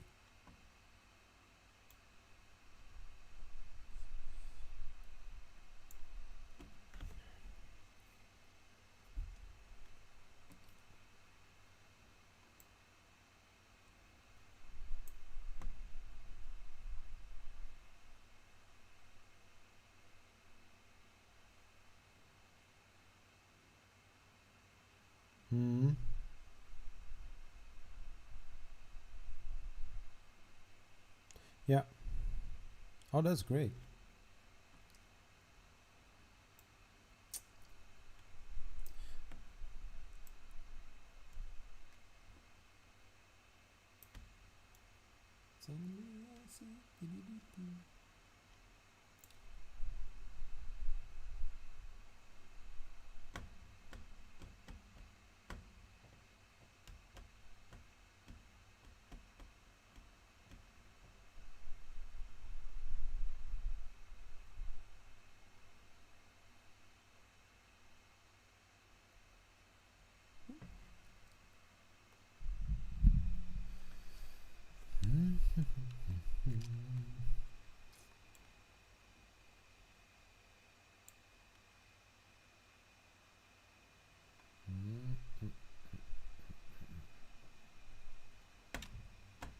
Which kind of direction do I want with my hot ends?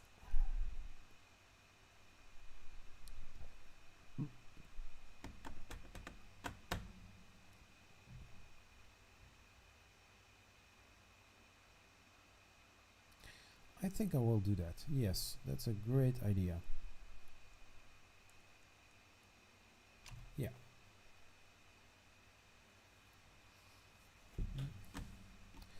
I am going to aim for a changeable hot end. Is that crazy?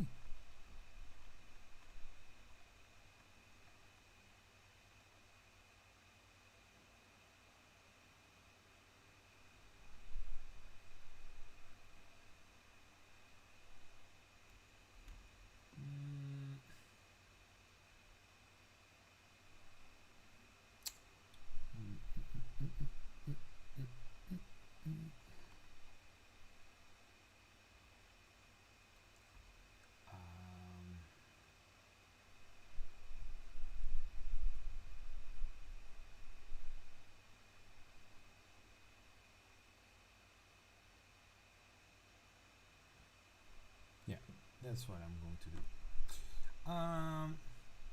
Yeah, sometimes I'm thinking during the live stream. I hope you don't mind, and if you do, just say so.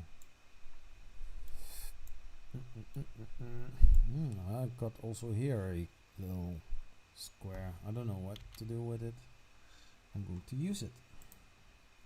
So it's going to be like a puzzle. I'm going to use a triangle, and then one part on there, and then I can swap those hot ends out with a already built template for that.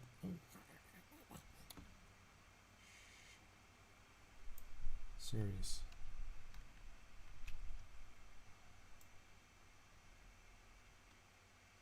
What?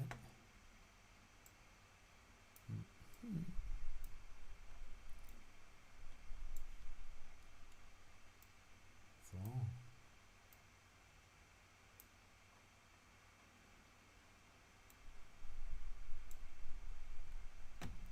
something that.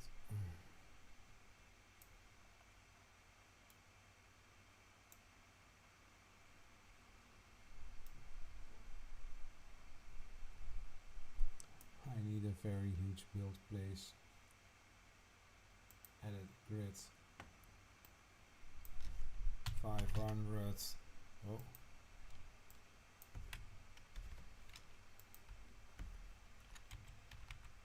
Oh.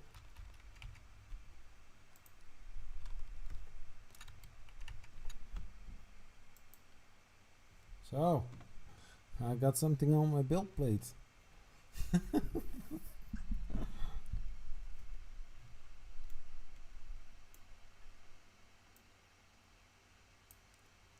So I'm going to make a puzzle.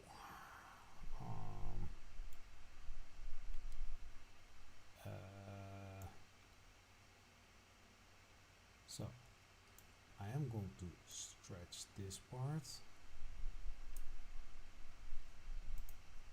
Before I'm going to do the crazy things, I am going to make a copy of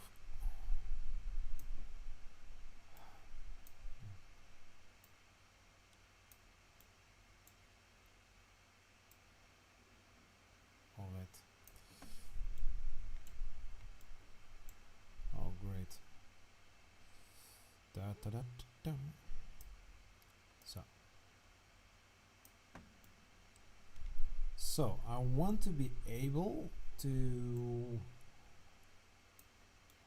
make a switch between hot ends.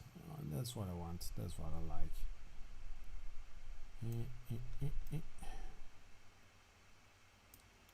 So wait, I'm going to take a different kind of cube, or shall I use this one? Yeah.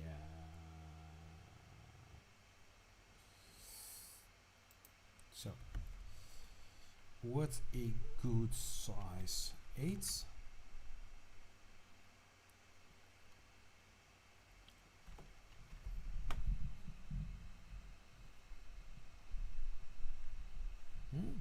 Shall I look at it now? Okay, then we look at it now. Big tree deck 2 and 1. What's in?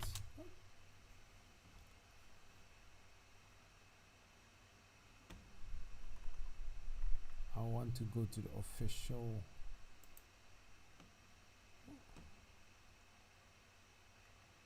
Yeah, yes, I did see that.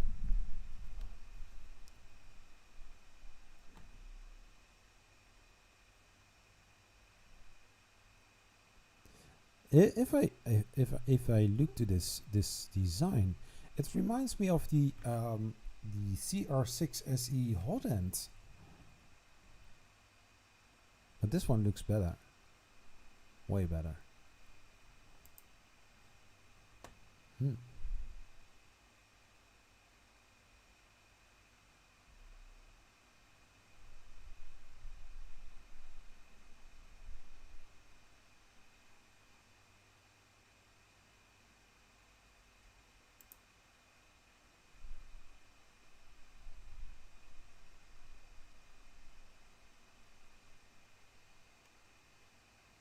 Yeah, I like the design.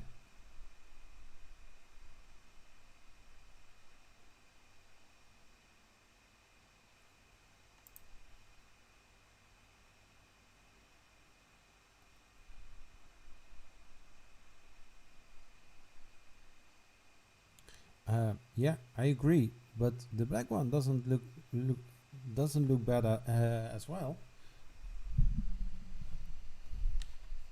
And only 20 US dollars.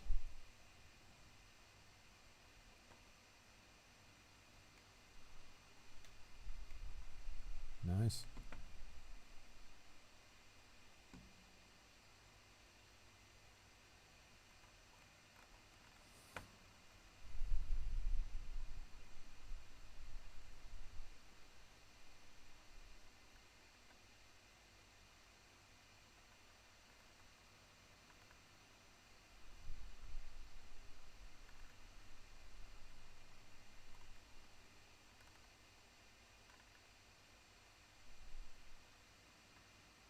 That is indeed a very nice looking hot end.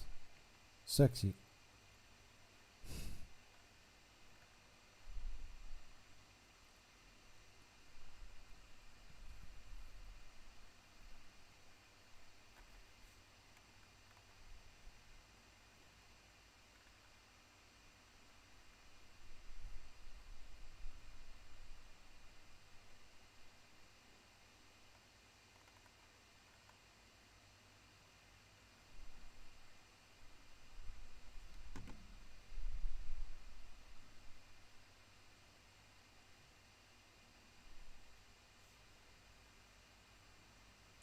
$350. Wow.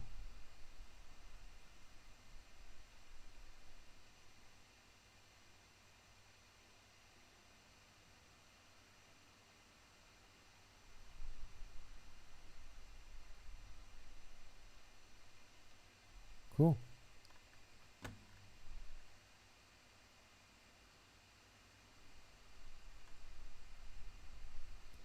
That is looking nice. Yes. Yeah, I do like Big Tree Tech and BQ. They they are doing a very great job in the 3D printing.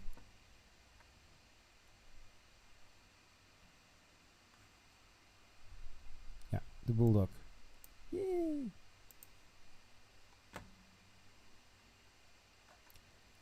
Long distance feeding. But I think for printing, I think using the same kind of PLA, only the two different kind of colors. What are you going to use them for?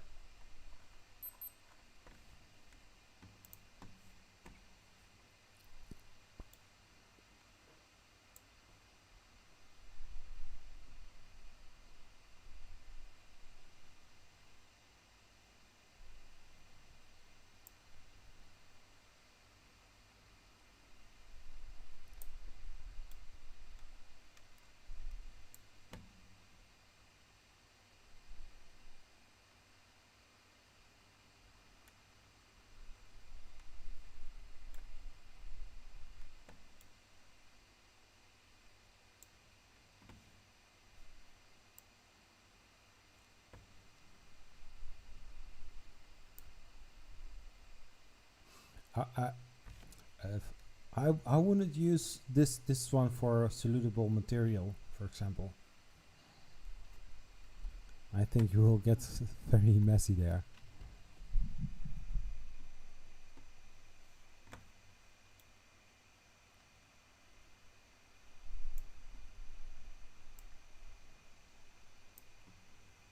Mm.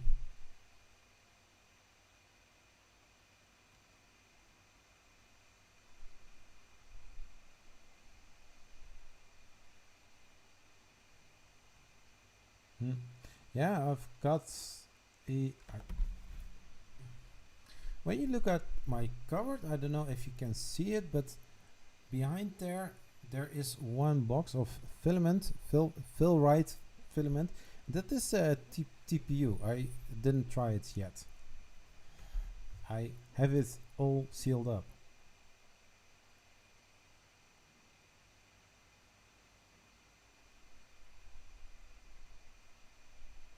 Which good question.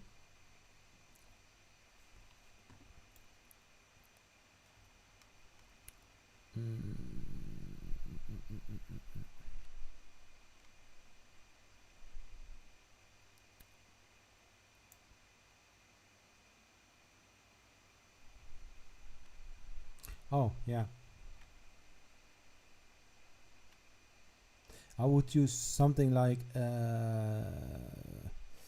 how is this brand called again? Robobox. Yeah, my two daughters, they are playing Roblox, something like that. But there's this machine that has two hot ends or two carriages, and one parks as the other one is moving over the print bed. And if you are using something like solutable supports, I think that is a better solution than for that.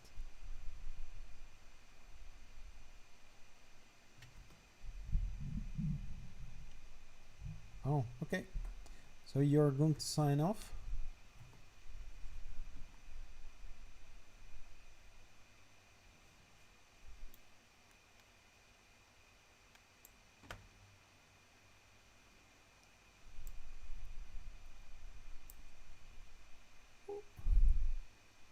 Where is my...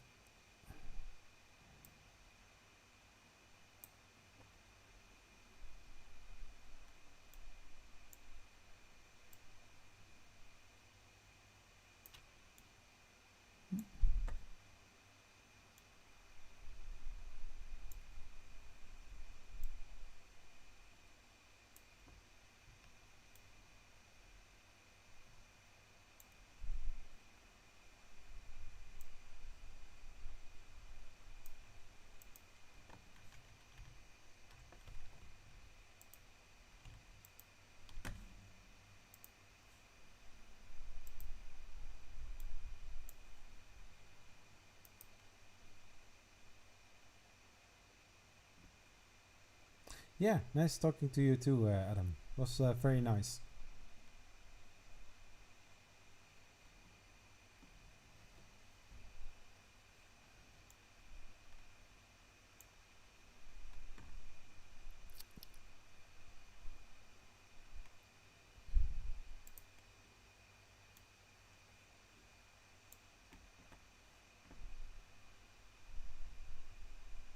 Have a nice day and good night.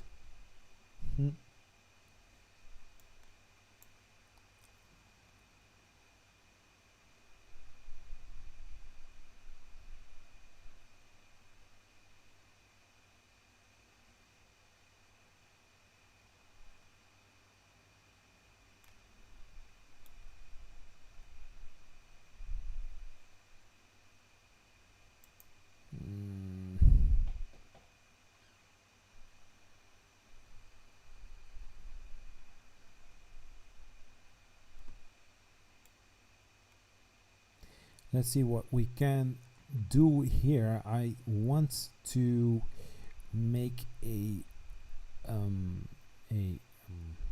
cutout, and where I'm able to make a slider kind of connection, where when I want to change the hot end or the hot end carriage, that I can just unscrew it and then move it up, and then I can take the hot end part off, and then I can switch it with the other one.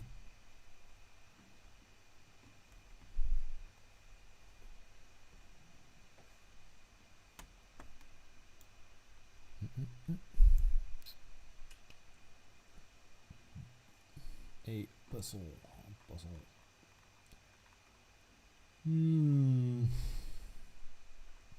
Which one can I use? So I think that is nice to have, so I'm going to put this flat, and I can work like that. Select that one, I move it 90 degrees, and I'm going to move it flat.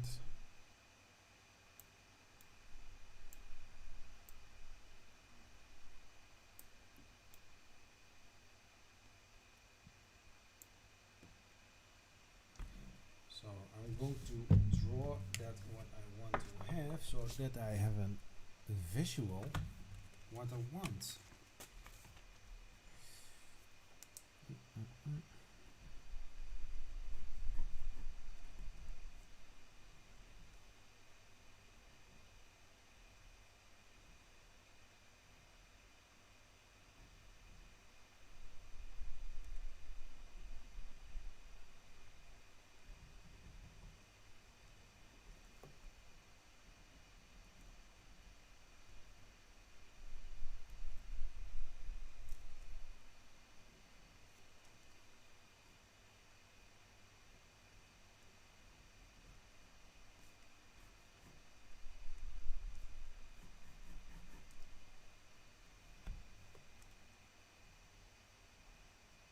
Yeah. So sometimes when you have an idea and you want to work it out as good as possible, then it's great to make a little drawing so that you have something visual. Also, when you are making some measurements and you want to make something 5 millimeters thick, take a caliper and hold it in front of you with this 5 millimeter. Then you see exactly how thick this part is going to be.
So I make it a little bit taller, make it 10.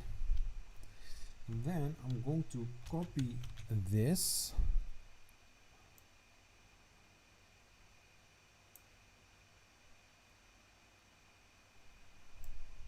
and place it right on top of the other one, align it,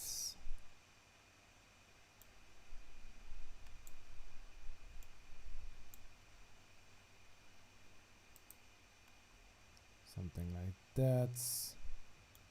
Nice.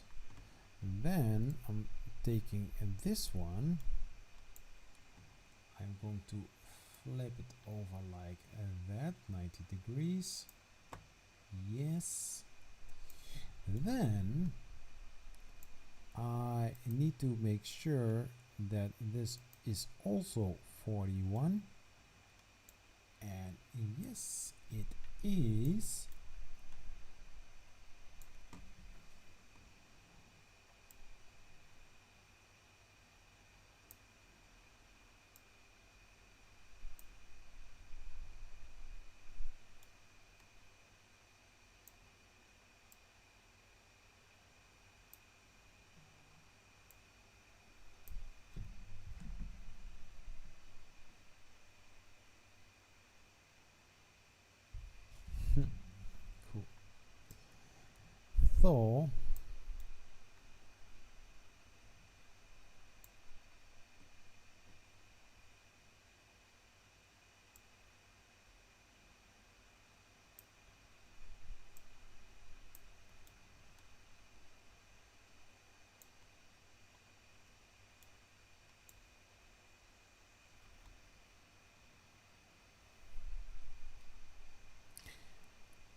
So now I am going to select this one, and I'm going to select the top part.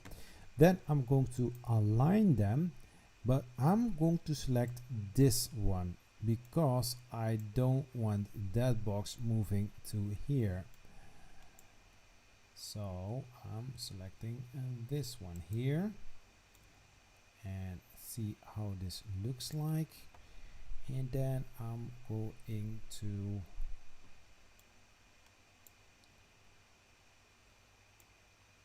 make the triangle a bit bigger because this is nice, but I want to have it right here in the middle.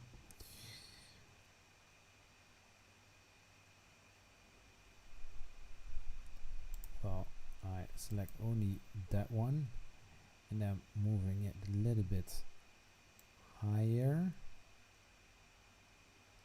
something like that, and then I will push it down a little bit.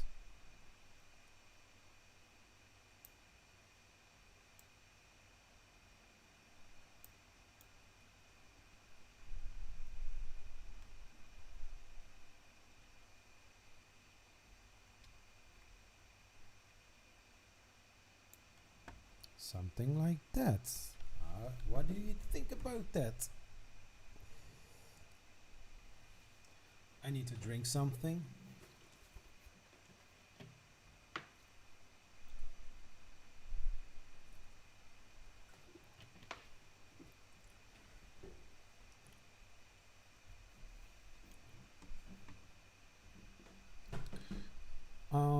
Okay. So I need a little blueprint for the down part. So let's make a complete shape of this. Am I doing that correct? I got two shapes. Yeah. Still is in the middle. And I say group. So and then I am going to ungroup them. I take a copy of the Ctrl-C, Ctrl-V.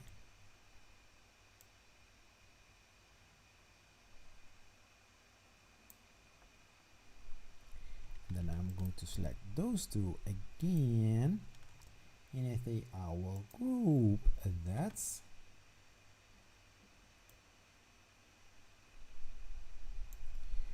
And then I'm going to take this, damn it,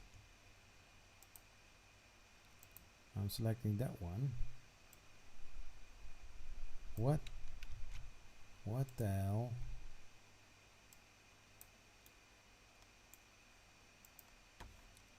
And group.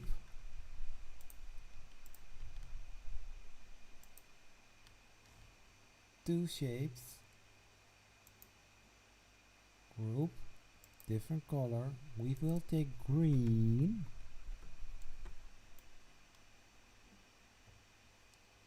And I see some mistake that I made. Oh my gosh.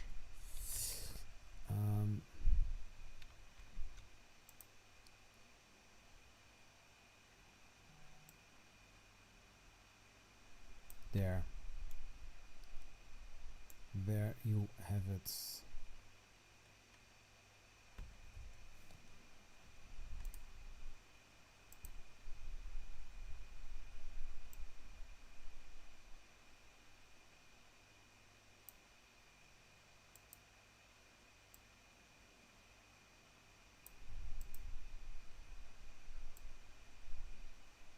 Something like that, and then we select both shapes. Now that's almost impossible.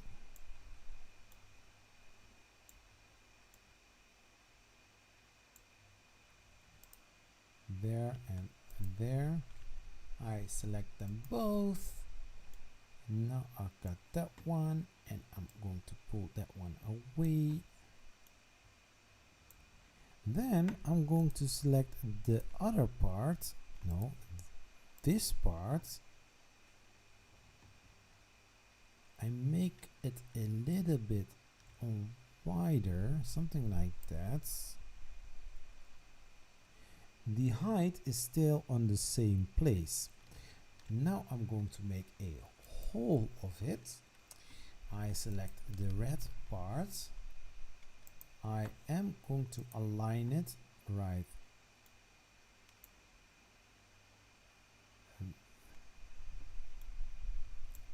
First I'm going to align it here, then I'm going to align it there, and then I will say group it.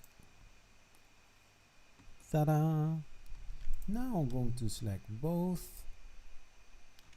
I said I'm going to select both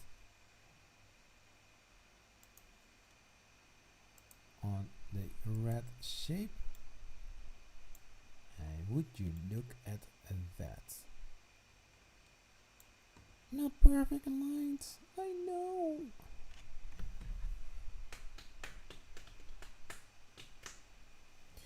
So I see that there is a little gap here, so it's not perfectly aligned. So one back, one back, oh, one back, one back, one back, one back, one back, and then I did the resize. Oh.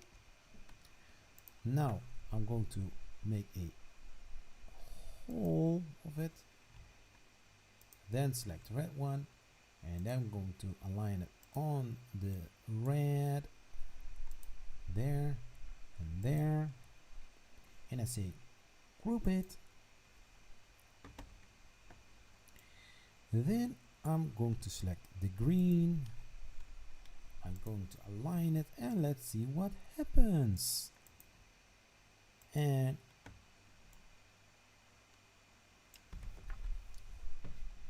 still not perfect.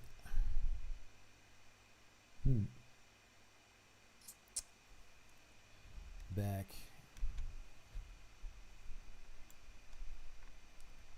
I'm going to ungroup this one.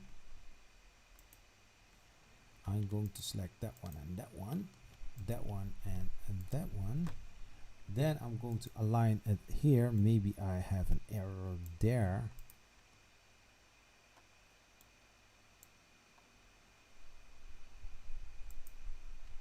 Oh my gosh. Then I'm going to group everything, make it green. I like green.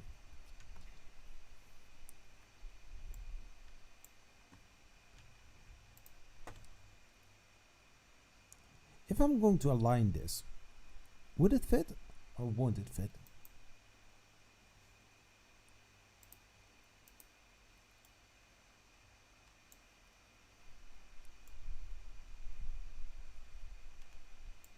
Ta-da! We have a winner.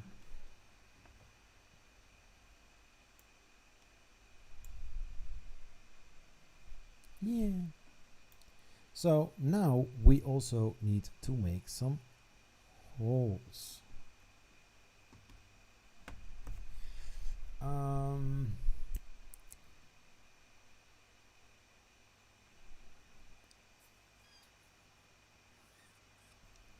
Yeah.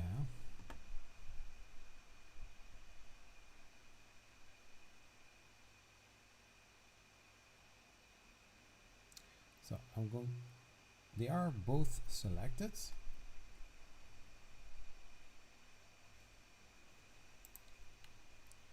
They are both selected. What, are they not spot on? Oh my, oh. Now they are aligned. Yes.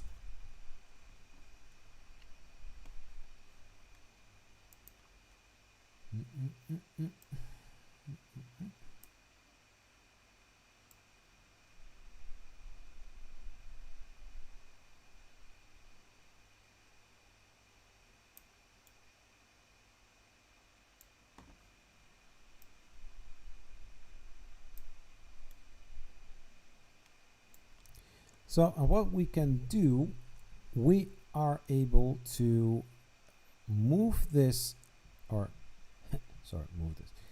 We are going to attach this to the carriage, or yeah, well, the carriage, because this is a copy of that, so I can move it there. And when I put 4 screw holes on each, 2 screw holes on each side, I am able to slide it in like a puzzle, and then using some Allen screws to tie them together. Yeah. So move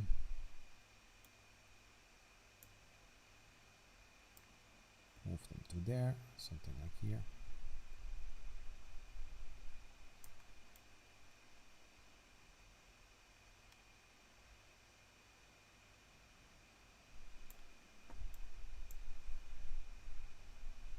I have the ability or the possibility to slide that a little bit further so that it is a nice fit with the plates, and that I can slide it right in to the frame. But then I need to make sure that I have a stop at the end so that it won't slide any further.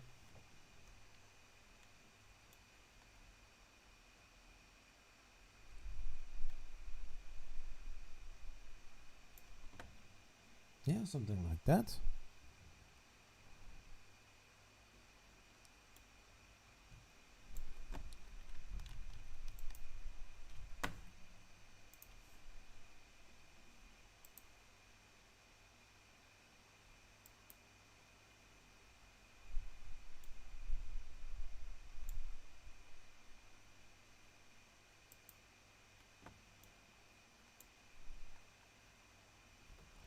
So, and then I can say I select those two, got 2 shapes, and I select that one, and I can take this off, and I got something like this.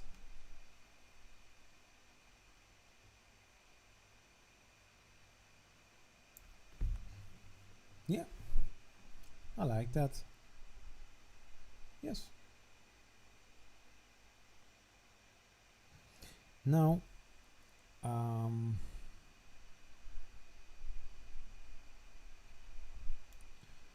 we need to look how I am going to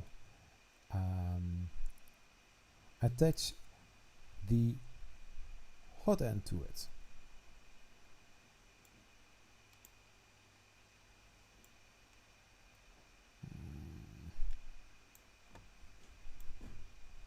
So when I'm going to attach a hot end to it, it doesn't need to be much wider. Everything should be in the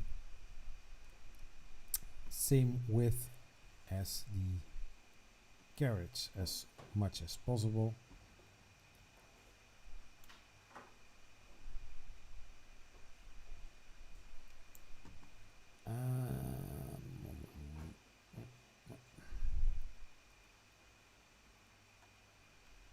So just for the basic idea, let's make a hot end so that we have an idea how that is looking like. Something like this, a little bit higher. Yeah, something like that. Then I push it up.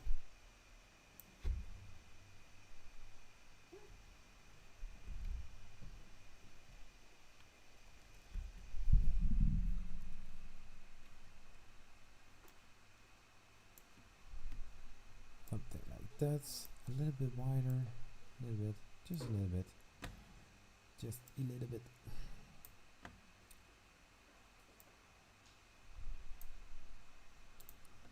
Well, let's say like 2, 4 by 4.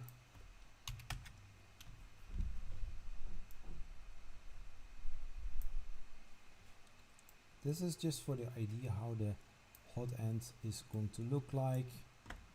I still need to make some adjustments in the future.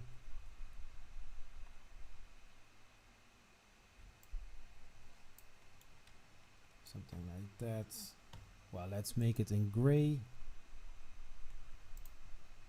as the iron color. Just align it here based on there, there, and there. What? I didn't do that. Here in the middle.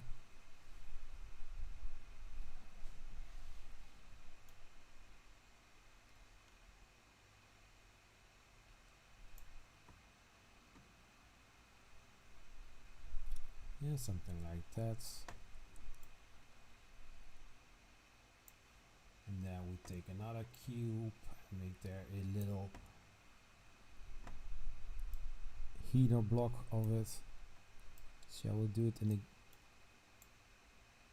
blue color for the silicon sock? Yes, let's make it light blue. Something like that.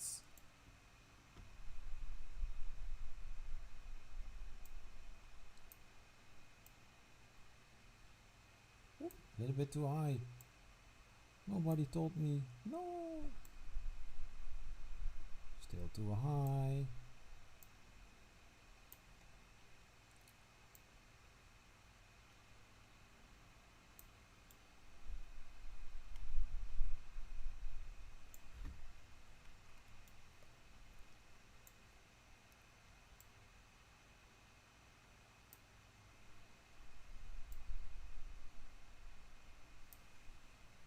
Yeah, something like this.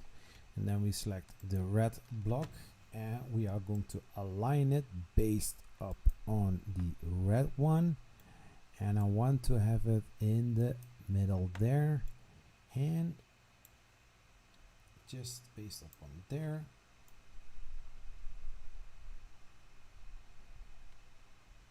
Something like that.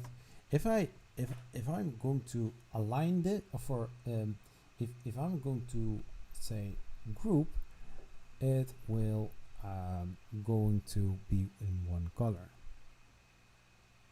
I don't want to have that, so I need to do something else.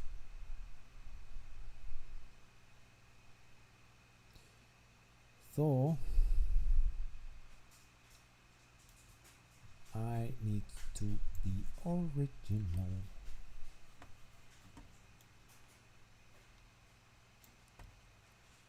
So I'm going to select this one and I'm going to select the other one, and then we are going to align based upon there, that. Whoosh.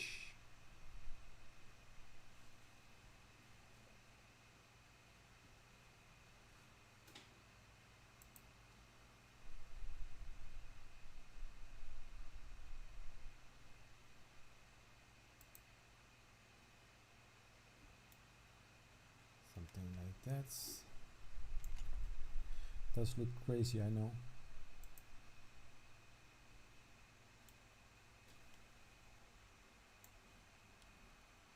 But now I have them where I want to have it.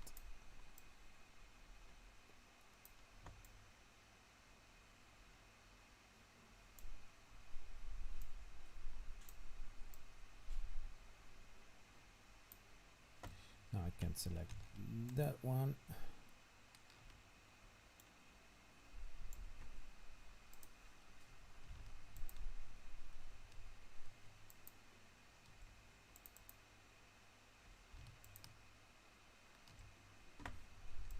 What just happened?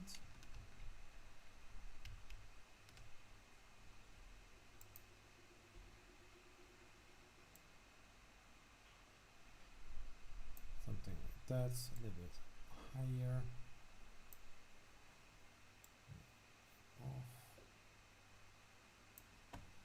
And eventually I will be able to separate everything and then make separate files, and then I will be able to print everything separately. Some of the parts, like the stepper motors, like the aluminum extrusions, those I will buy in a later stage. Well, I'm going to select not that, I'm going to select this. I'm going, no.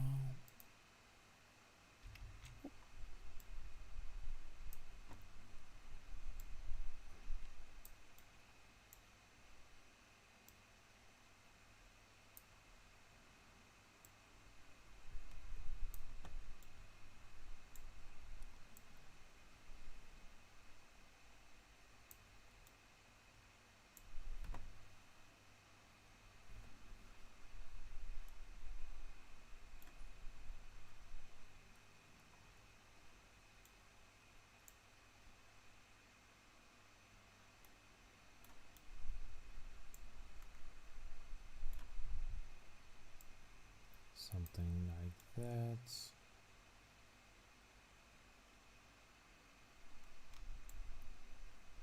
A little bit down. Something like that. I'm pushing it back a little bit. This is too much.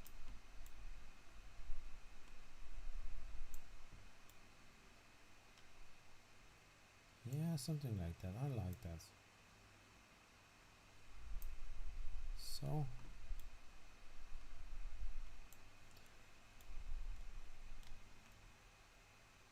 not touching.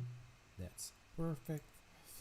Now I also need to have something like a fan. Well, I do have one and I'm going to use it just as a prop.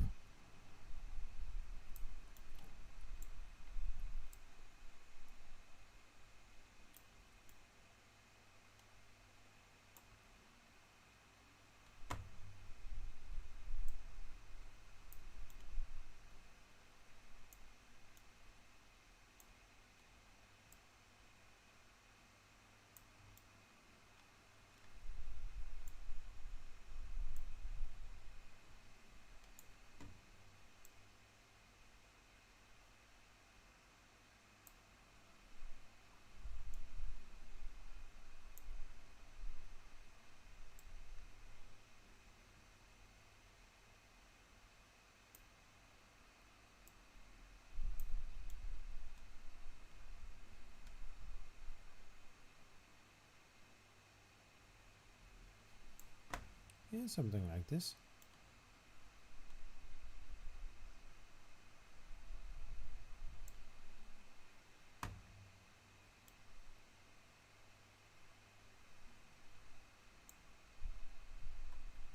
And there you have it. It's looking like something.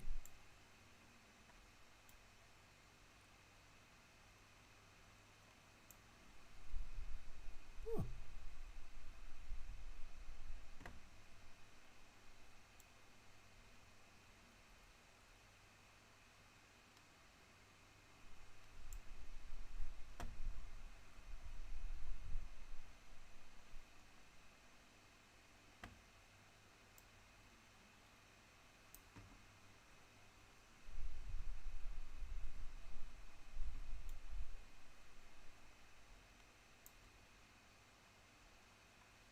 So let's make a pulley for the belt tensioner for the Z axis. Z axis? No, for the X axis.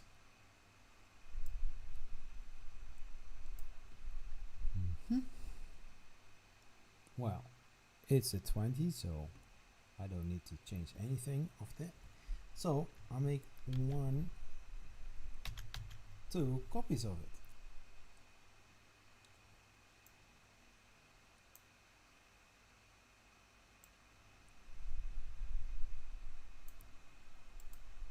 I'm a little bit lazy, so I'm going to delete this one. I'm going to make this a little bit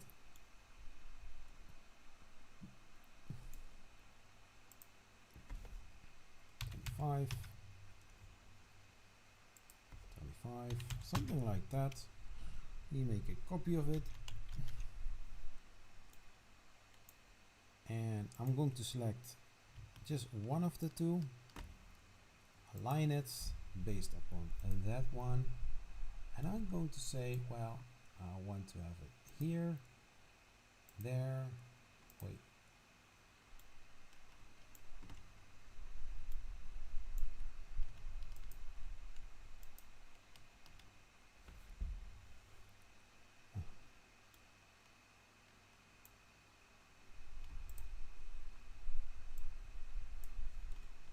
so I'm going to do a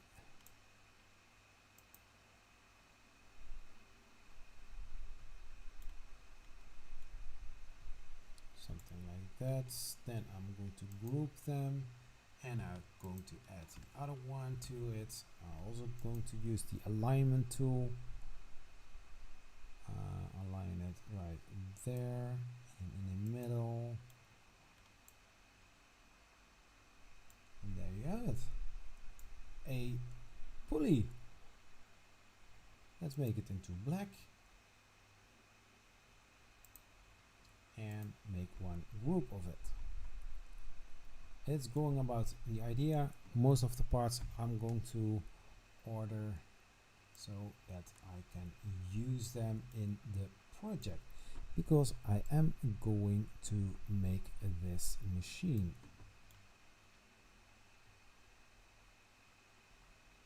So I'm going to select this extrusion, align based up on this extrusion right here in the middle.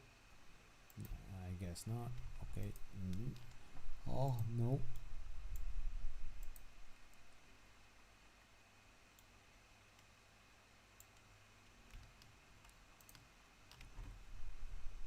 So extrusion, align it,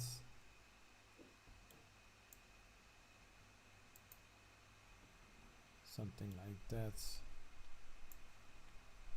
and then not there.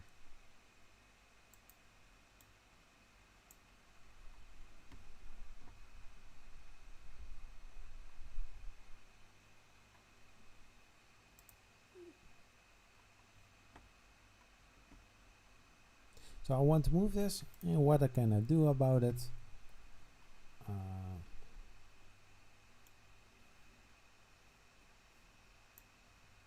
Just increase this size a little bit. 3, 6, 5. No. 3, 6, 0. Yes, a little bit better. 3, 5, 5. Much more better. Something like that.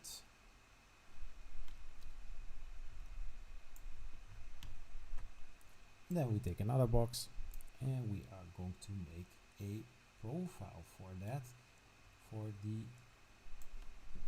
belt tensioner.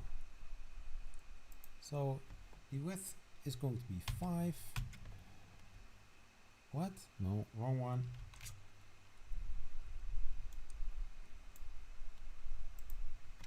5. What? No, wrong one again. 5? Yes, correct. So this is going to be as long as you want to be. So let's make it 50. No. 60. 60 I said.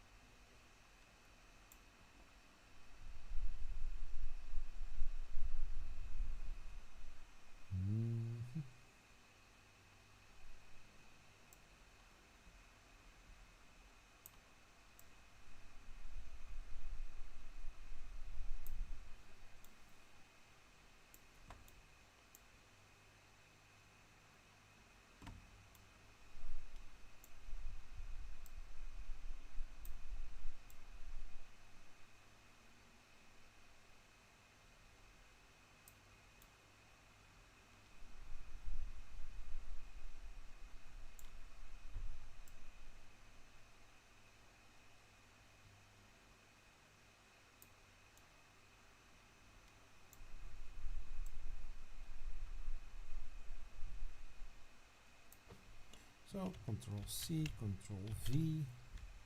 I have a Mac. I don't do Control C, Control V, but it looks like that. You get the idea.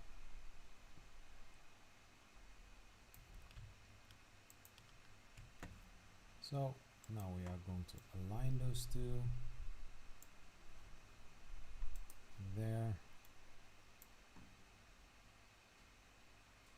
Yeah, something like that.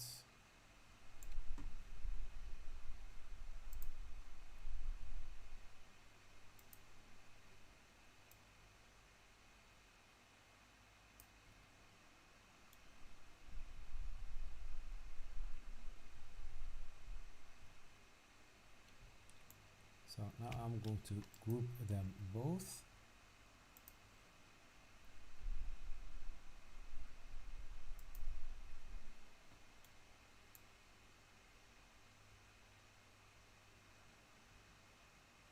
Something like that. Group them both.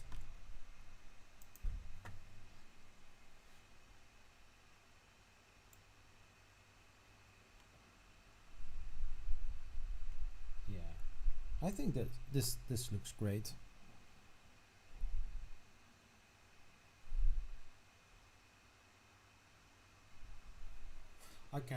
I can attach it so that this is one part, and that you can tension it, of course, belt tensioner.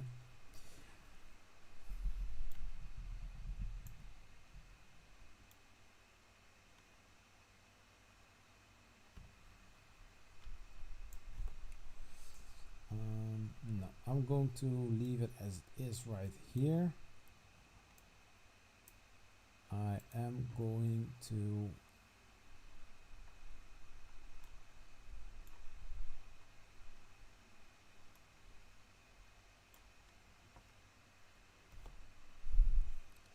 to save it.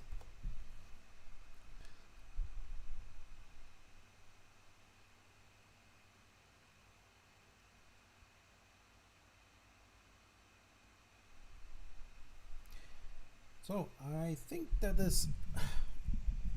think we did a great job here. We had a lot of fun. Also nice chats and hanging out with each other in the 3D printing community. For everybody that joined this live stream, thank you very much for joining. I'm planning to do a next live stream. We are going to continue, or I'm going to continue with the C3DP MK1 3D printer. It's a 3D printer that I'm designing by myself, sometimes with ideas of the community, people making suggestions, which is very good. That is very nice. And I think when being part of a 3D community, each one helping each other is a great thing. This 3D printer is going to be 3D printed, of course. The aluminum extrusions, the smooth rods, the heat bed, every other part that I cannot 3D print, of course, I will order, and in a few weeks or a few months I'm going to assemble it in the live stream as well. In the future videos, that are the plans to do. Also making I'm planning to use one of my older boards, maybe the ANET A8 board, or maybe I'm going to ask Big Tree Tech to send me one of their boards with a bigger screen, and use them in that build as well. Who knows? So that being said, everybody, thanks for watching. Also for the people who replay this live stream, please subscribe to Zachary 3D Prints, like this video, share this video with other peoples, and thanks for watching. And that being said, thanks for watching, and hey, let's make some fun with 3D printing. Zachary 3D Prints. Bye bye.